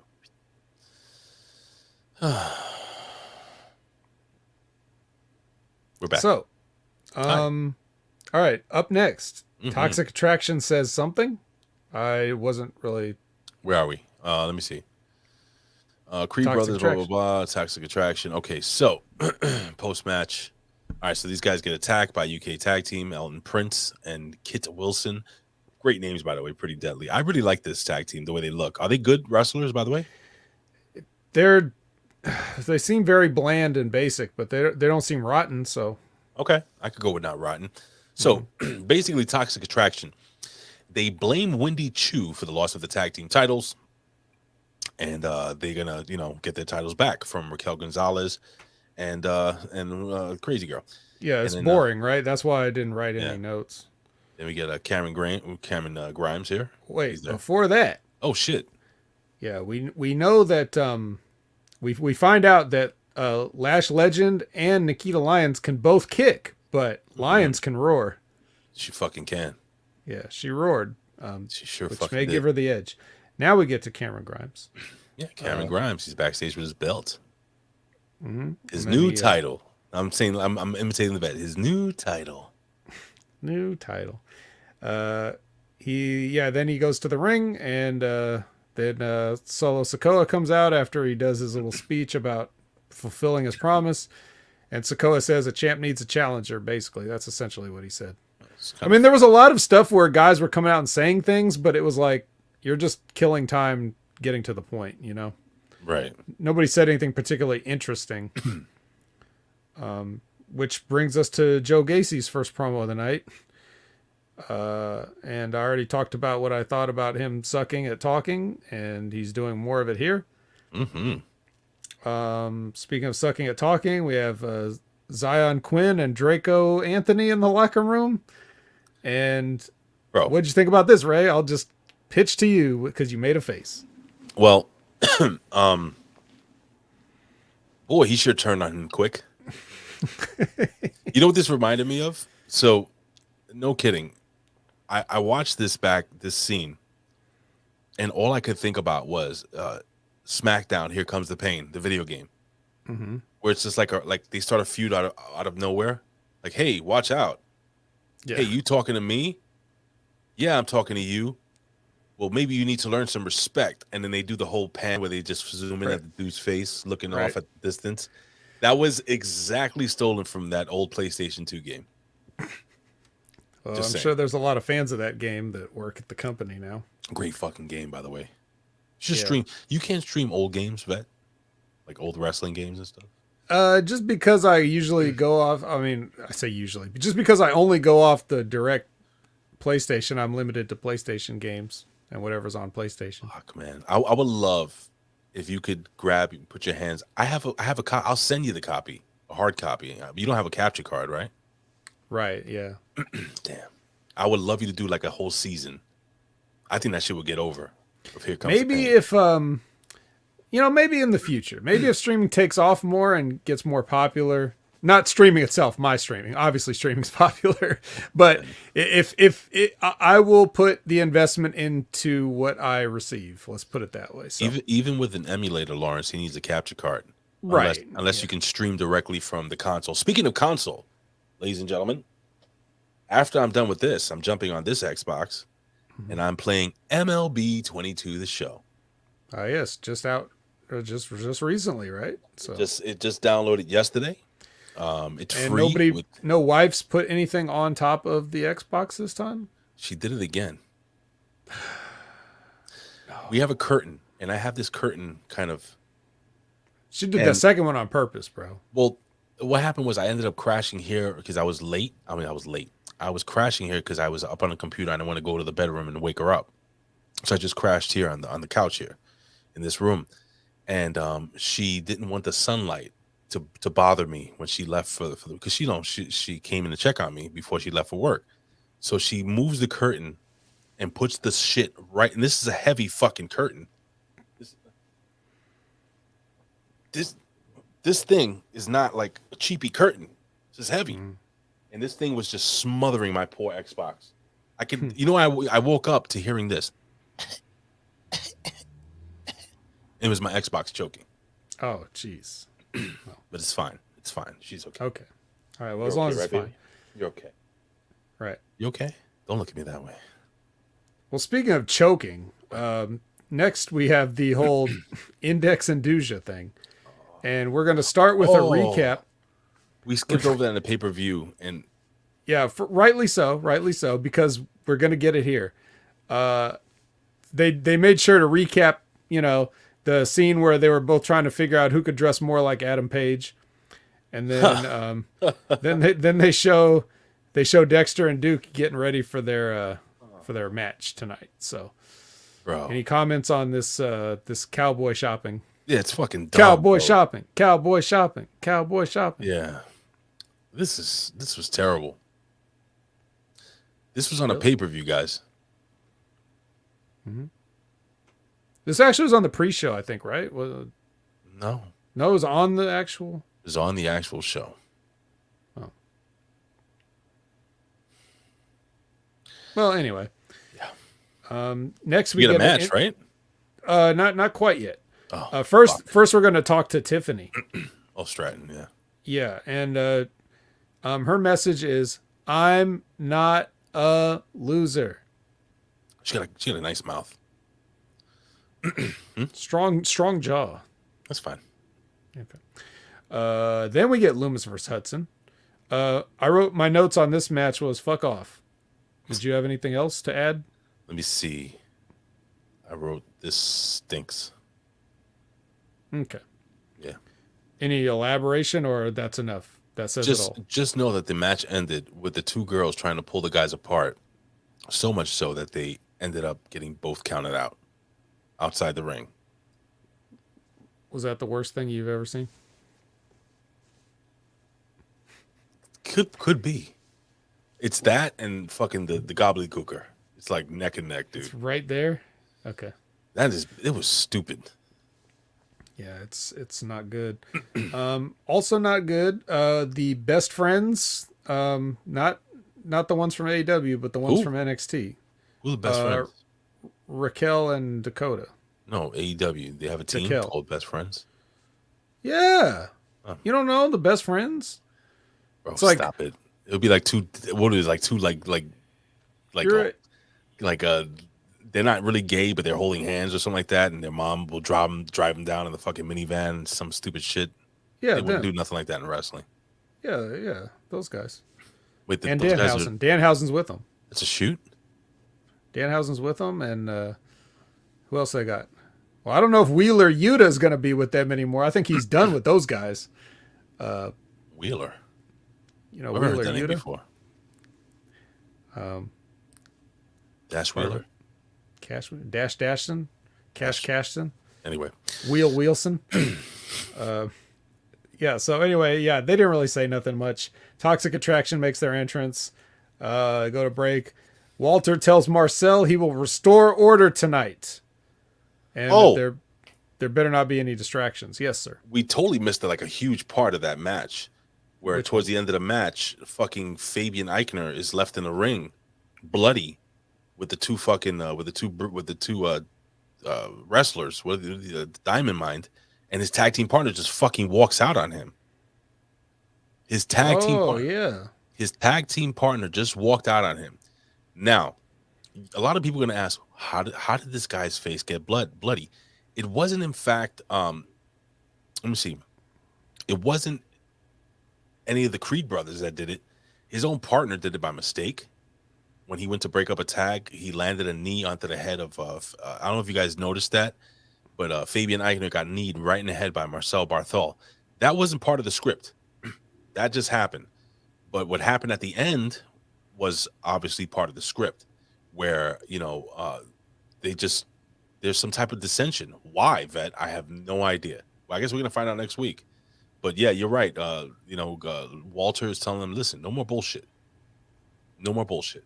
We got to figure this out. So somehow I completely missed all that. That's fine. Doesn't matter. It's not important. Right. Well, it kind of is important, but not really. Right. Well, you feel like you got a faction in Imperium that's been working decently well, and so let's do everything wrong with it. Let's change their music. Let's break them up. All that stuff. That's typical WWE stuff. That's what they do. That's what they do. So now we get the Besties versus Toxic Attraction. Anything you want to break down in this or comment on? It was a terrible match. Was it? Okay. I think it was a shitty match. The only thing I'll give it is Raquel Gonzalez does a really good job at selling an injury. She was really selling the leg that was injured previously. Right, which we discussed about how good it was and how she's the best in wrestling at selling the leg. Not bad. But Wendy Chu tries to come out to do the same thing that she did in the pay-per-view, but she was stopped by Mandy Rose. And then, this is all a distraction. And they take out both girls. So basically, Raquel Gonzalez cannot get up because she's all fucking hurt. Her knees are fucking bashed outside the ring. And, no, I'm sorry. They take out, what's her name? Crackhead girl. What's her name? The little girl. They take her out. Raquel Gonzalez is left in the ring. And she gets hit with the, what is it called? The Toxic Shock. And we get new tag team champions. Yeah, I guess it's called the Toxic Shock. So now we've already switched the belts. Do you think Dakota Kai's going to turn on her friend Raquel Gonzalez for costing her the tag team championships? Probably. What does this mean here? What is Bobo saying? I blame Ray's toasty nuts. I couldn't tell you. You have no idea what that means? No. I have an idea. You know what it was? My balls was hot. I understand. It's the only way I can put that in. Got it. New champs. This is weird. I wonder why they switched the title in the first place. For a moment. This is riveting. And I can't wait till next week already to see what happens. But here's what did happen next. The new Don walks through backstage, and what did I say that should happen when he became the Don, Ray? I said he should dress like a Don? Yeah, with a suit. And he did. Came out with the Italian gimmick, the nice black suit. He came out with a nice little derby. He got all his fucking jewelry, his gold bracelets, his gold fucking rings. But there's one gold ring that he didn't have that he got tonight. Right. And we had some dude on cocaine that was talking to him. Right. The one thing I would say he should have done is he should have cut that jabroni tail that he has. Why does he still have that? I don't know, but this is a perfect time to do it. Just when you go back and watch all those classic Godfather, Goodfellas, Casino, like, does anybody have their hair up in like a man bun in those movies? I can't remember any. If anybody can correct me on that. I don't think so. I can't see Robert De Niro with a fucking ponytail. Wait, did he have a ponytail? In the movie? He has in movies, but not in those movies. Not in a mob movie. You're not gonna see Sonny, doing his fucking hand gimmick. Now you can't leave. Now you can't leave, and he's got a fucking man bun with frosted tips. Now you can't leave. Yeah, probably not. All right, so next we get Gacy again, just doing more of his stuff. What? You're gonna break down what happened over here? What do you mean? We didn't. This is between. Oh shit! Okay. This is between Tony walking to the ring and when he actually gets introduced. They stick a Gacy promo in between that. Fuck my life. Okay, sorry about that. Yeah. So then now we're going into the AJ whoever part where he's in the ring. AJ Galante. Yeah, and he's like, if you don't know who the Danbury Trashers are, look us up. So at this Google point. It. At this point, 500,000 people look them up because I didn't look them. That's the size of the NXT audience, and nobody knows who these people are. Chat, fingers in the hole if you know who the hell he was talking about. Yep. You're not gonna have no fingers in the hole. No, there won't be one. Well, I mean, they'll do it just to do it because you said it, but they're just playing sing along with the Ray. What? And then, so this is how some minor league hockey president anoints Tony D'Angelo the Don of NXT. So my question for you guys, is this a filmed crime?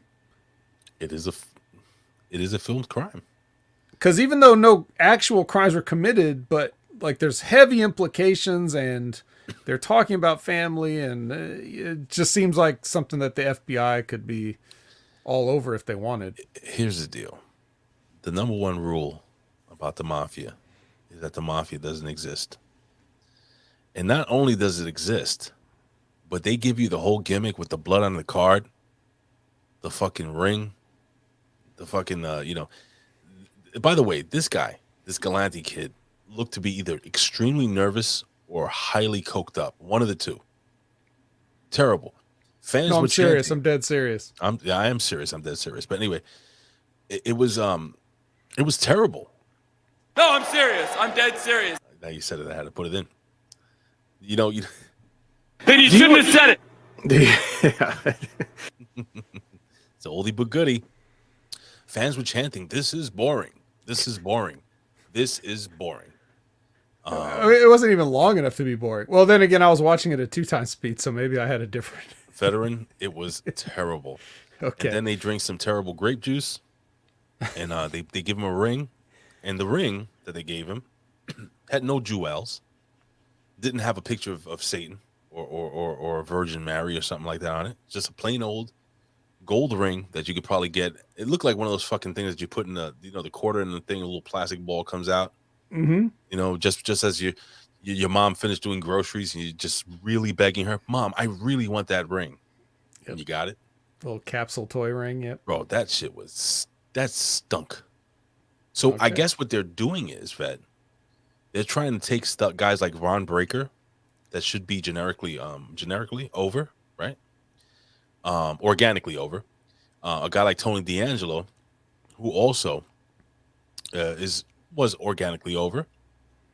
And little by little, they're starting to make people want to hate them. So I don't know. This is what happens. Like the people can only play along so much before their real feelings come out. You know what? Just for Aaron Van Slomo. This is just for him. Why are you gay? Who says I'm gay? You are gay. He just needed to hear that. Yeah, I understand. Yeah, I understand. You guys. So next, MSK is interviewed, and they're interrupted by the cops because they arrested this guy for abusing his wife. And then while they were there, they just picked up Tony D, and like they just figure a raid. Anybody tries to leave, I'll put one in your ass. So What movie? What movie, Liz? Anyway, so yeah, MSK is interrupted by you already said it earlier, but Greasing Waller. Yep, and we actually got a speaking part from not Veer. Dude, I'm sorry, but does Sanga look way more impressive than Veer? Like look, not wrestle, because he can't sell for a fucking thing. He couldn't sell a fucking snowball in the summer. I mean, it's terrible. Yeah, not necessarily the greatest, but he's got a look.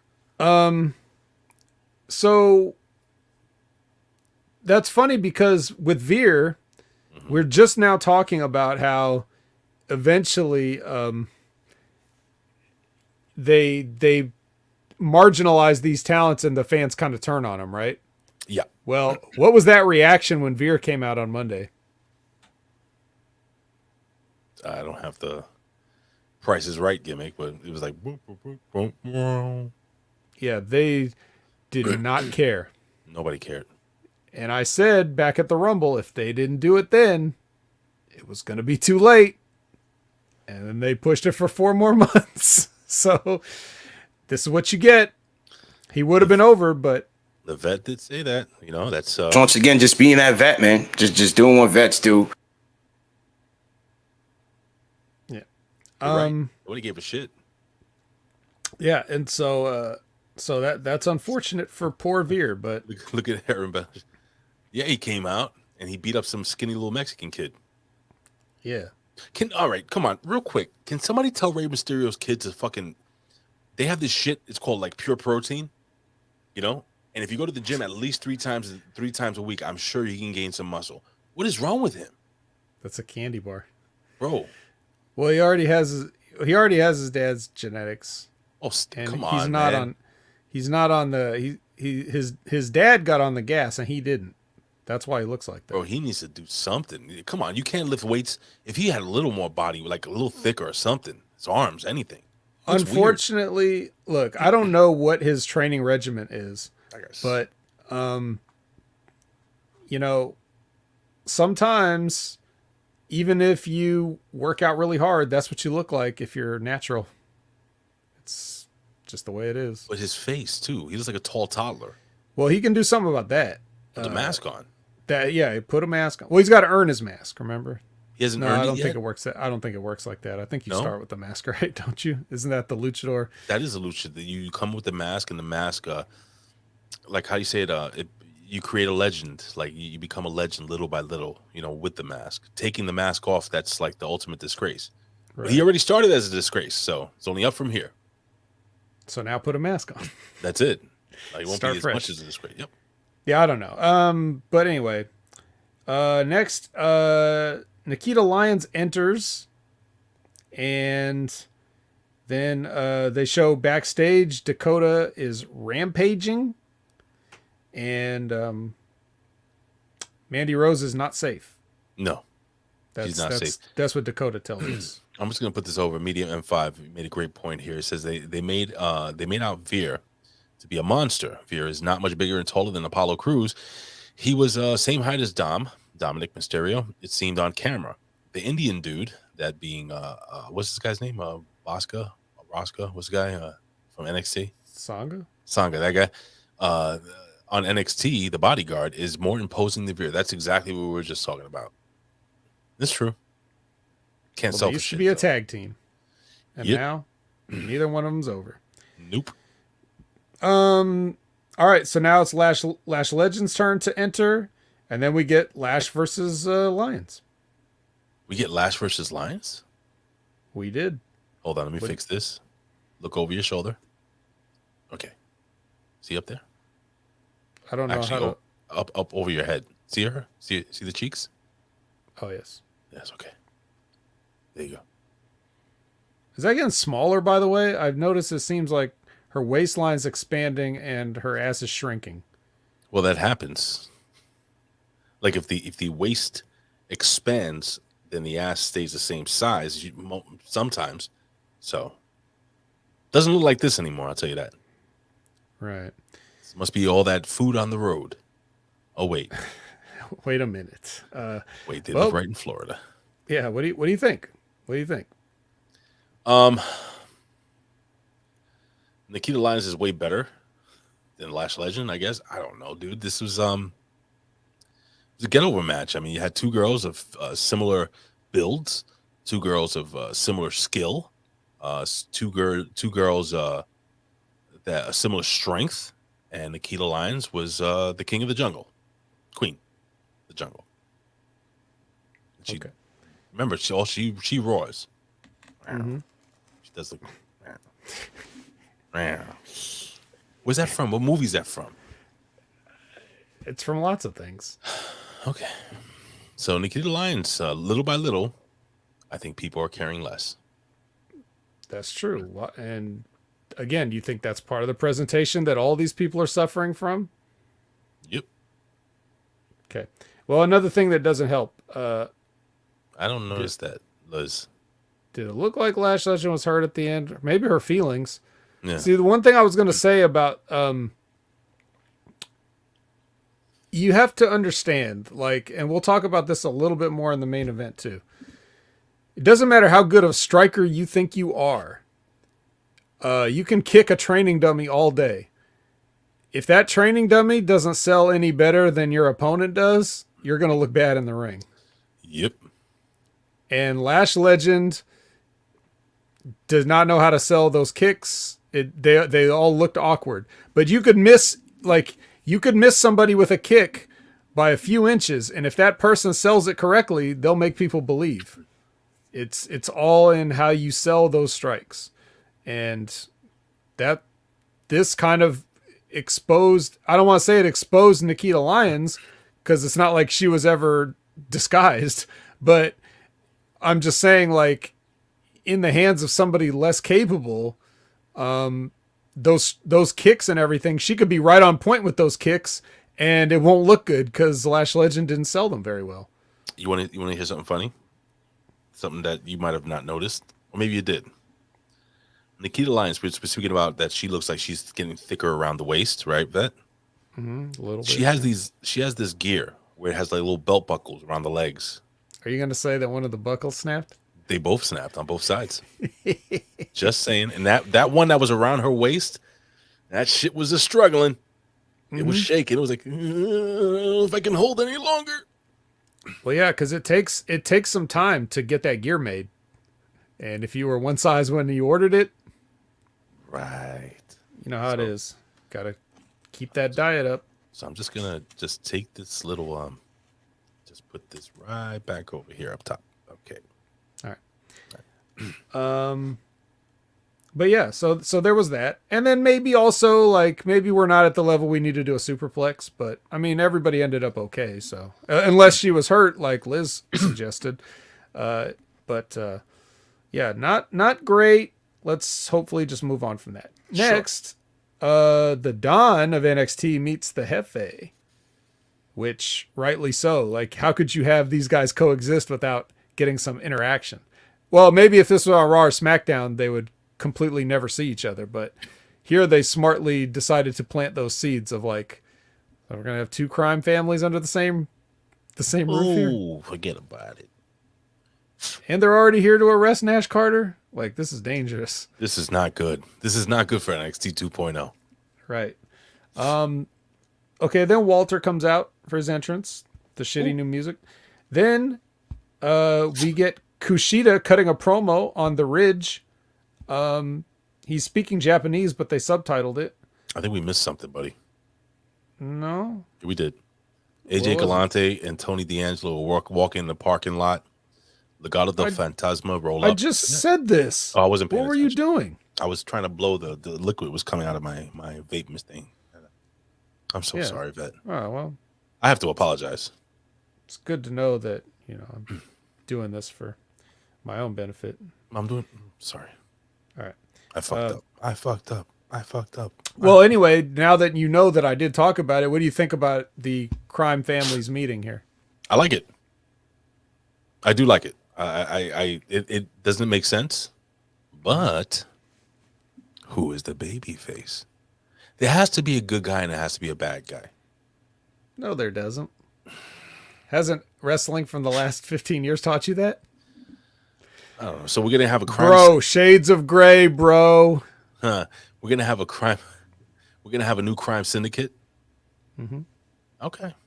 It is what it is. You know what? Shades of gray, bro. All right. Let me just get this. Let me see if I have it. Where is it? Here we go. This is our new thing. Boom. Look over your shoulder. All right. There you go. See him?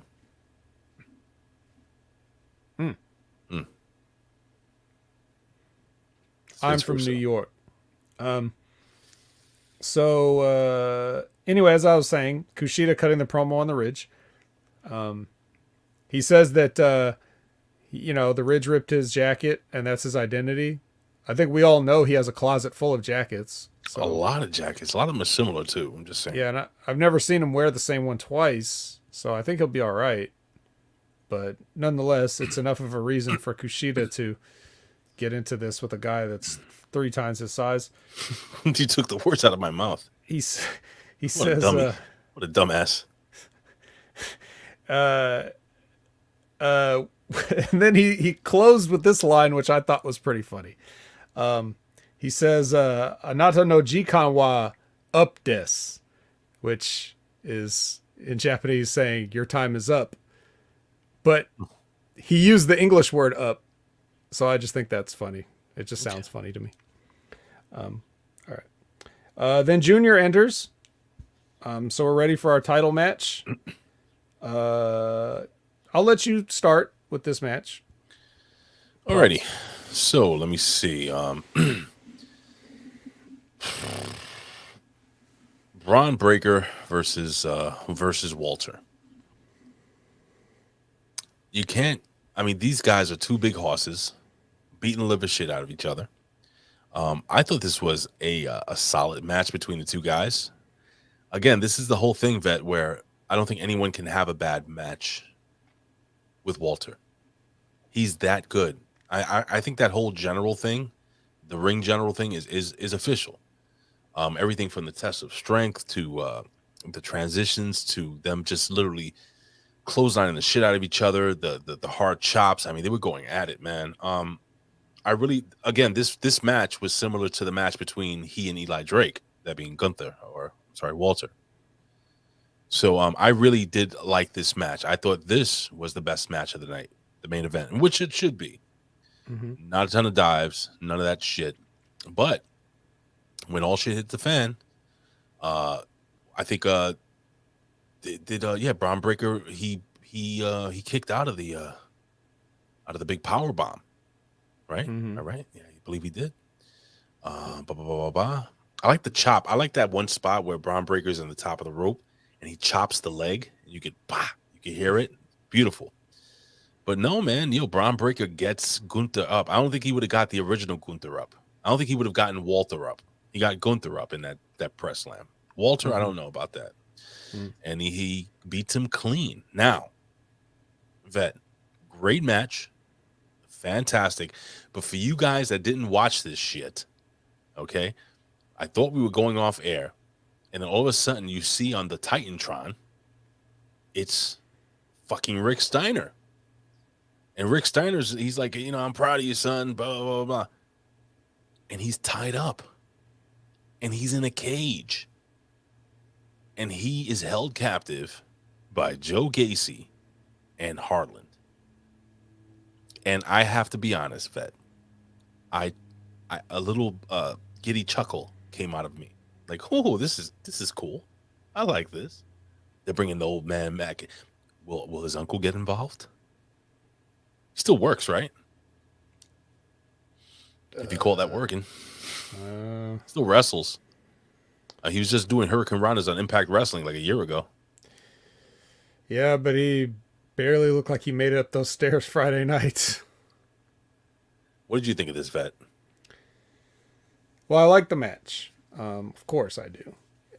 There's I'm so over most wrestling, right? If it's not New Japan, I don't really look at it the same way as a fan does anymore. Right. But there are guys that when they're on, I drop everything to pay attention. And Walter's one of those guys.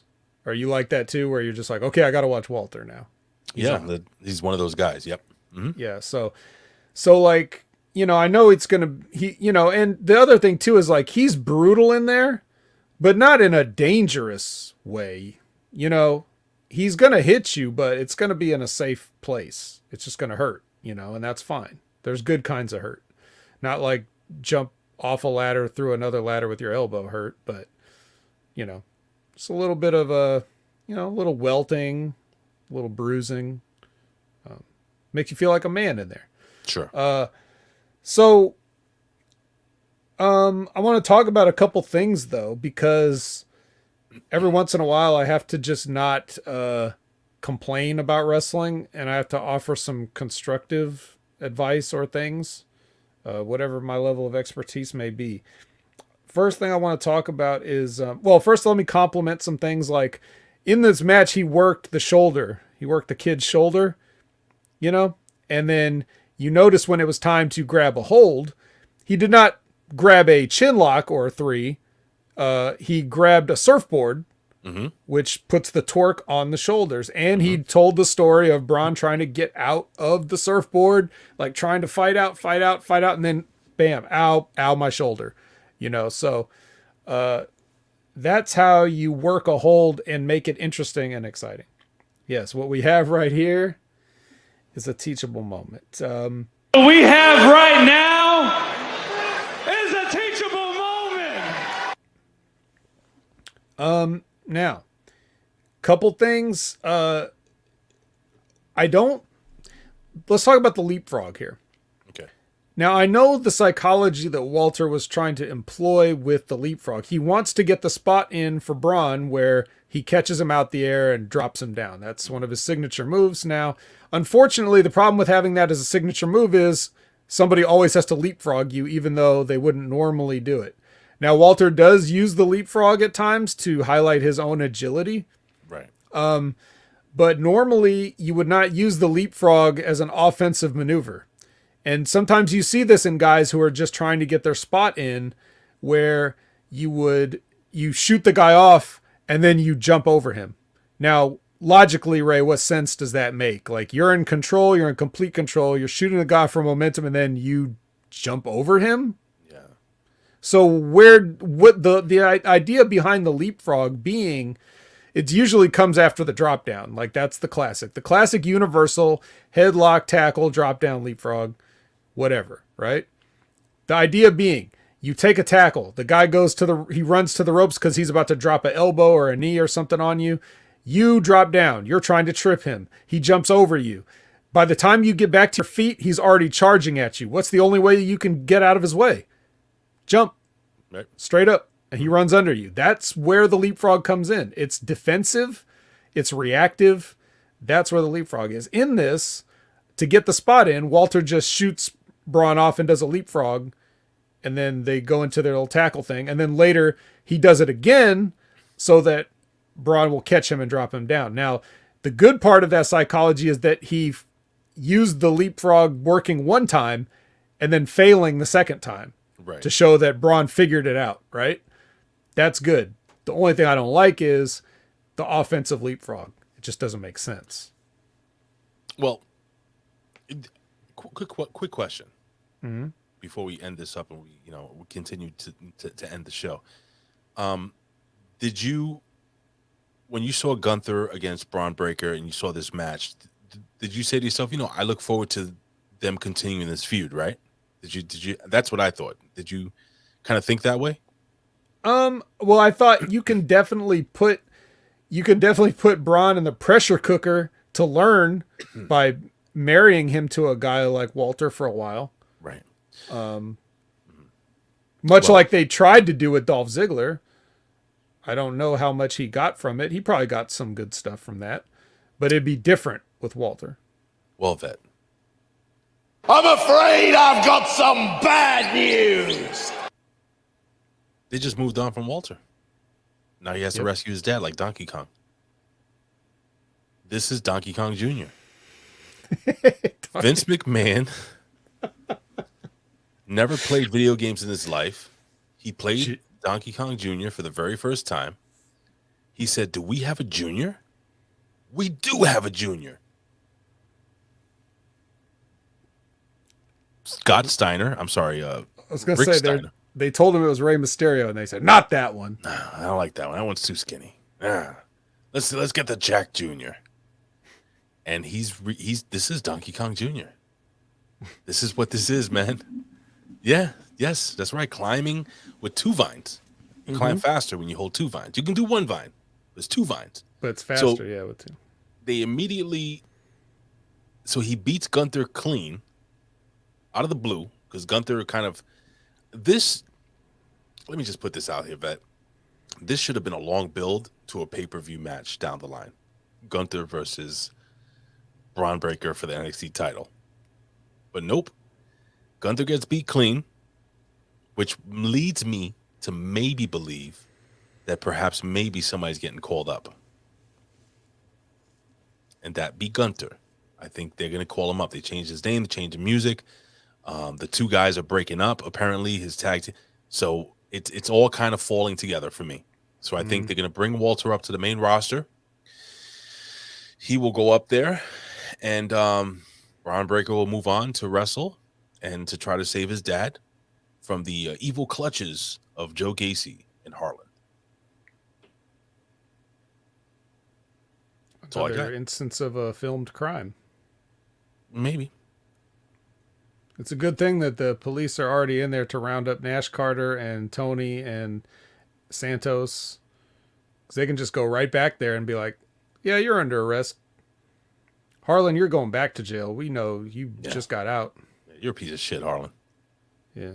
So this has got to be a parole. Kidnapping a Hall of Famer has got to be a parole violation of some sort. You think? I think. I don't know, though. I'm not an expert, not a legal expert. But yeah. Only other thing I would like to say before we completely move on is from the match. I would also like to say that this is a note for Junior there, Donkey Kong Jr. He flinched on a lot of those chops. Yeah. Now, if they hurt. I know, but it almost hurt. It can hurt more if you do that way, right? Just if you just smack him. If you smack the kid in the meat, he'll be good. Otherwise, if you flinch up and bring your shoulders in, you run the risk of getting hit in the neck or the throat or something like that. You just don't want to do it. So yeah, that's pretty much all I have. Did you see that Tony Storm thing? What, the interview? Yeah. I saw the video was going around, but I didn't watch the video. Oof. She was on a downer. I don't know what she was on, but she was fucking high as fuck. I worry about, this business can really fuck you up, man. So. Well, if I had that match that she had, I would have took something too. Oh, God. Well, Vet, seems like we've completed yet another week reviewing the developmental brand here in the WWE NXT 2.0. But veteran, before I totally fade out, I really, really, really want to remind you guys that tonight at 10:30 p.m. Eastern Standard Time, come right back here for the Ridiculously Random Podcast. And yes, ladies and gentlemen, this week, myself, the producer of the year and second runner-up, Colin Wysong, because apparently he didn't fucking win. Vet should have voted for me. If you would have voted for me, Vet, I wouldn't. Anyway, join me, Big Ray, and Colin for the Ridiculously Random Podcast every Wednesday night, 10:30 Eastern Standard Time, right here. Please send your emails to us at yourrandompod@gmail.com. Again, that's yourrandompod@gmail.com. And today's show will be top 5 favorite all-time theme songs, TV theme songs, television theme songs. Whatever your favorite theme song was growing up, your favorite theme song. So send your emails, guys. I really want to hear from you guys. My theme songs will not be the same as yours. Yours could be Friends. Mine's could be freaking Different Strokes. We both came from different eras. Maybe you grew up on Nick at Night. Maybe your fucking favorite theme song is the theme song to Mr. Ed. Who knows? All I will tell you is, veteran, it's going to be a hell of a lot of fun. And Colin's running the show today, so if it sucks, it's going to be on him. I will bury him right now, let you know that. But anywho, veteran, I guess it's time to go home. Yeah. Well, what are you gonna play? You gonna play any Elden Ring again?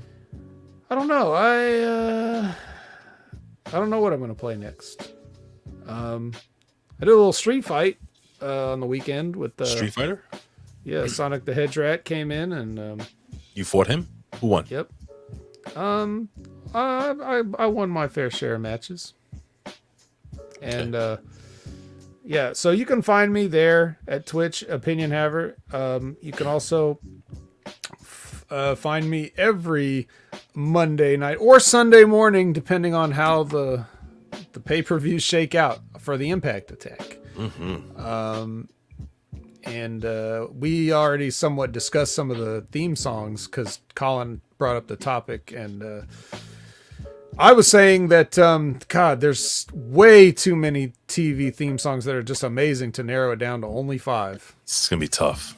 Like when you name 5 top theme songs, you're leaving literally 600 theme songs off your list that you would definitely put in there. Eventually, we're gonna break it down into decades.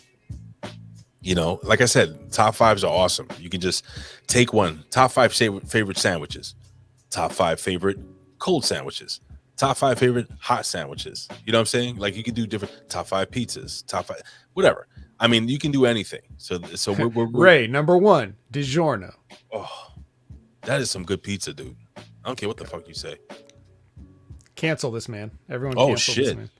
Vet mopped the floor with me in Street Fighter 5. I'm gonna give you my son's when he opens his PS5 because he swears he's the fucking man in PlayStation in Street Fighter. He could beat me, but I don't know if he can beat you. There aren't many who can. Well, I'm gonna be playing some MLB The Show 22. Yeah. I'll let you guys know how it is, man. What team are you going to use, Ray? The New York Yankees. Woo! Woohoo! They have a Shohei Ohtani on the cover. This is the first year that the National League will also be implementing the designated hitter. It's about damn time. Isn't it about damn time, though? Seriously? Yeah. It never makes.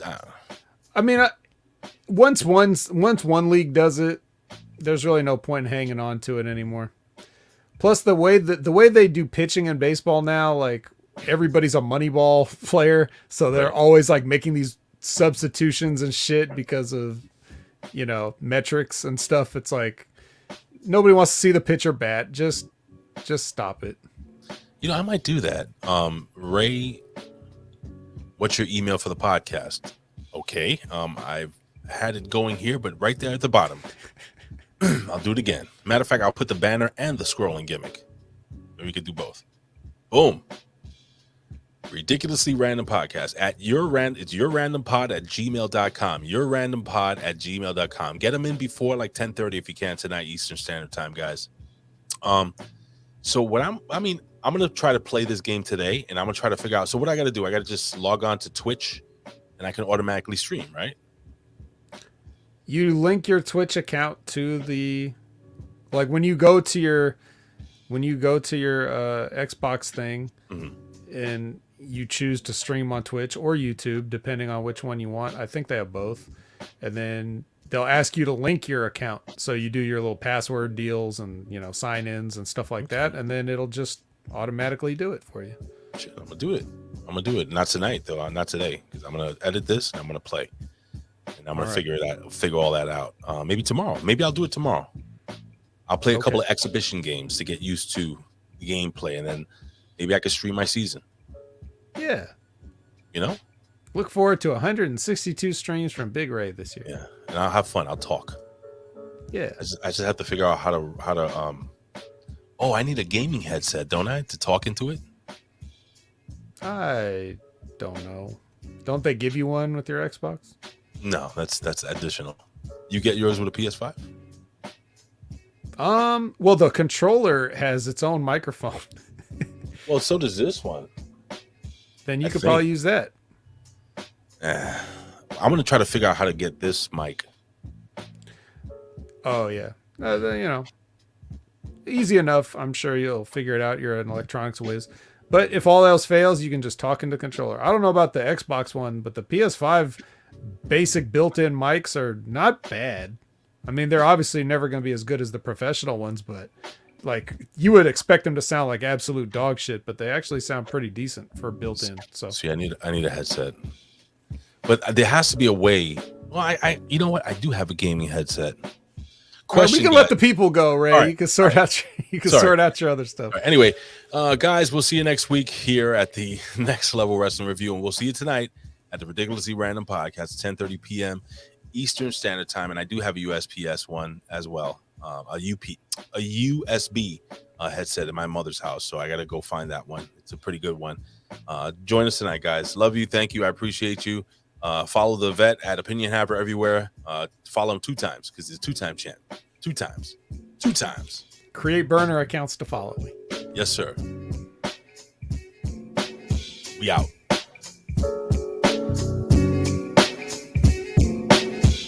Wonder what the star rating will be. I haven't heard that. Has anyone hit 8 yet? Are we 9? Is he into the 10s yet? That moron. Nobody cares.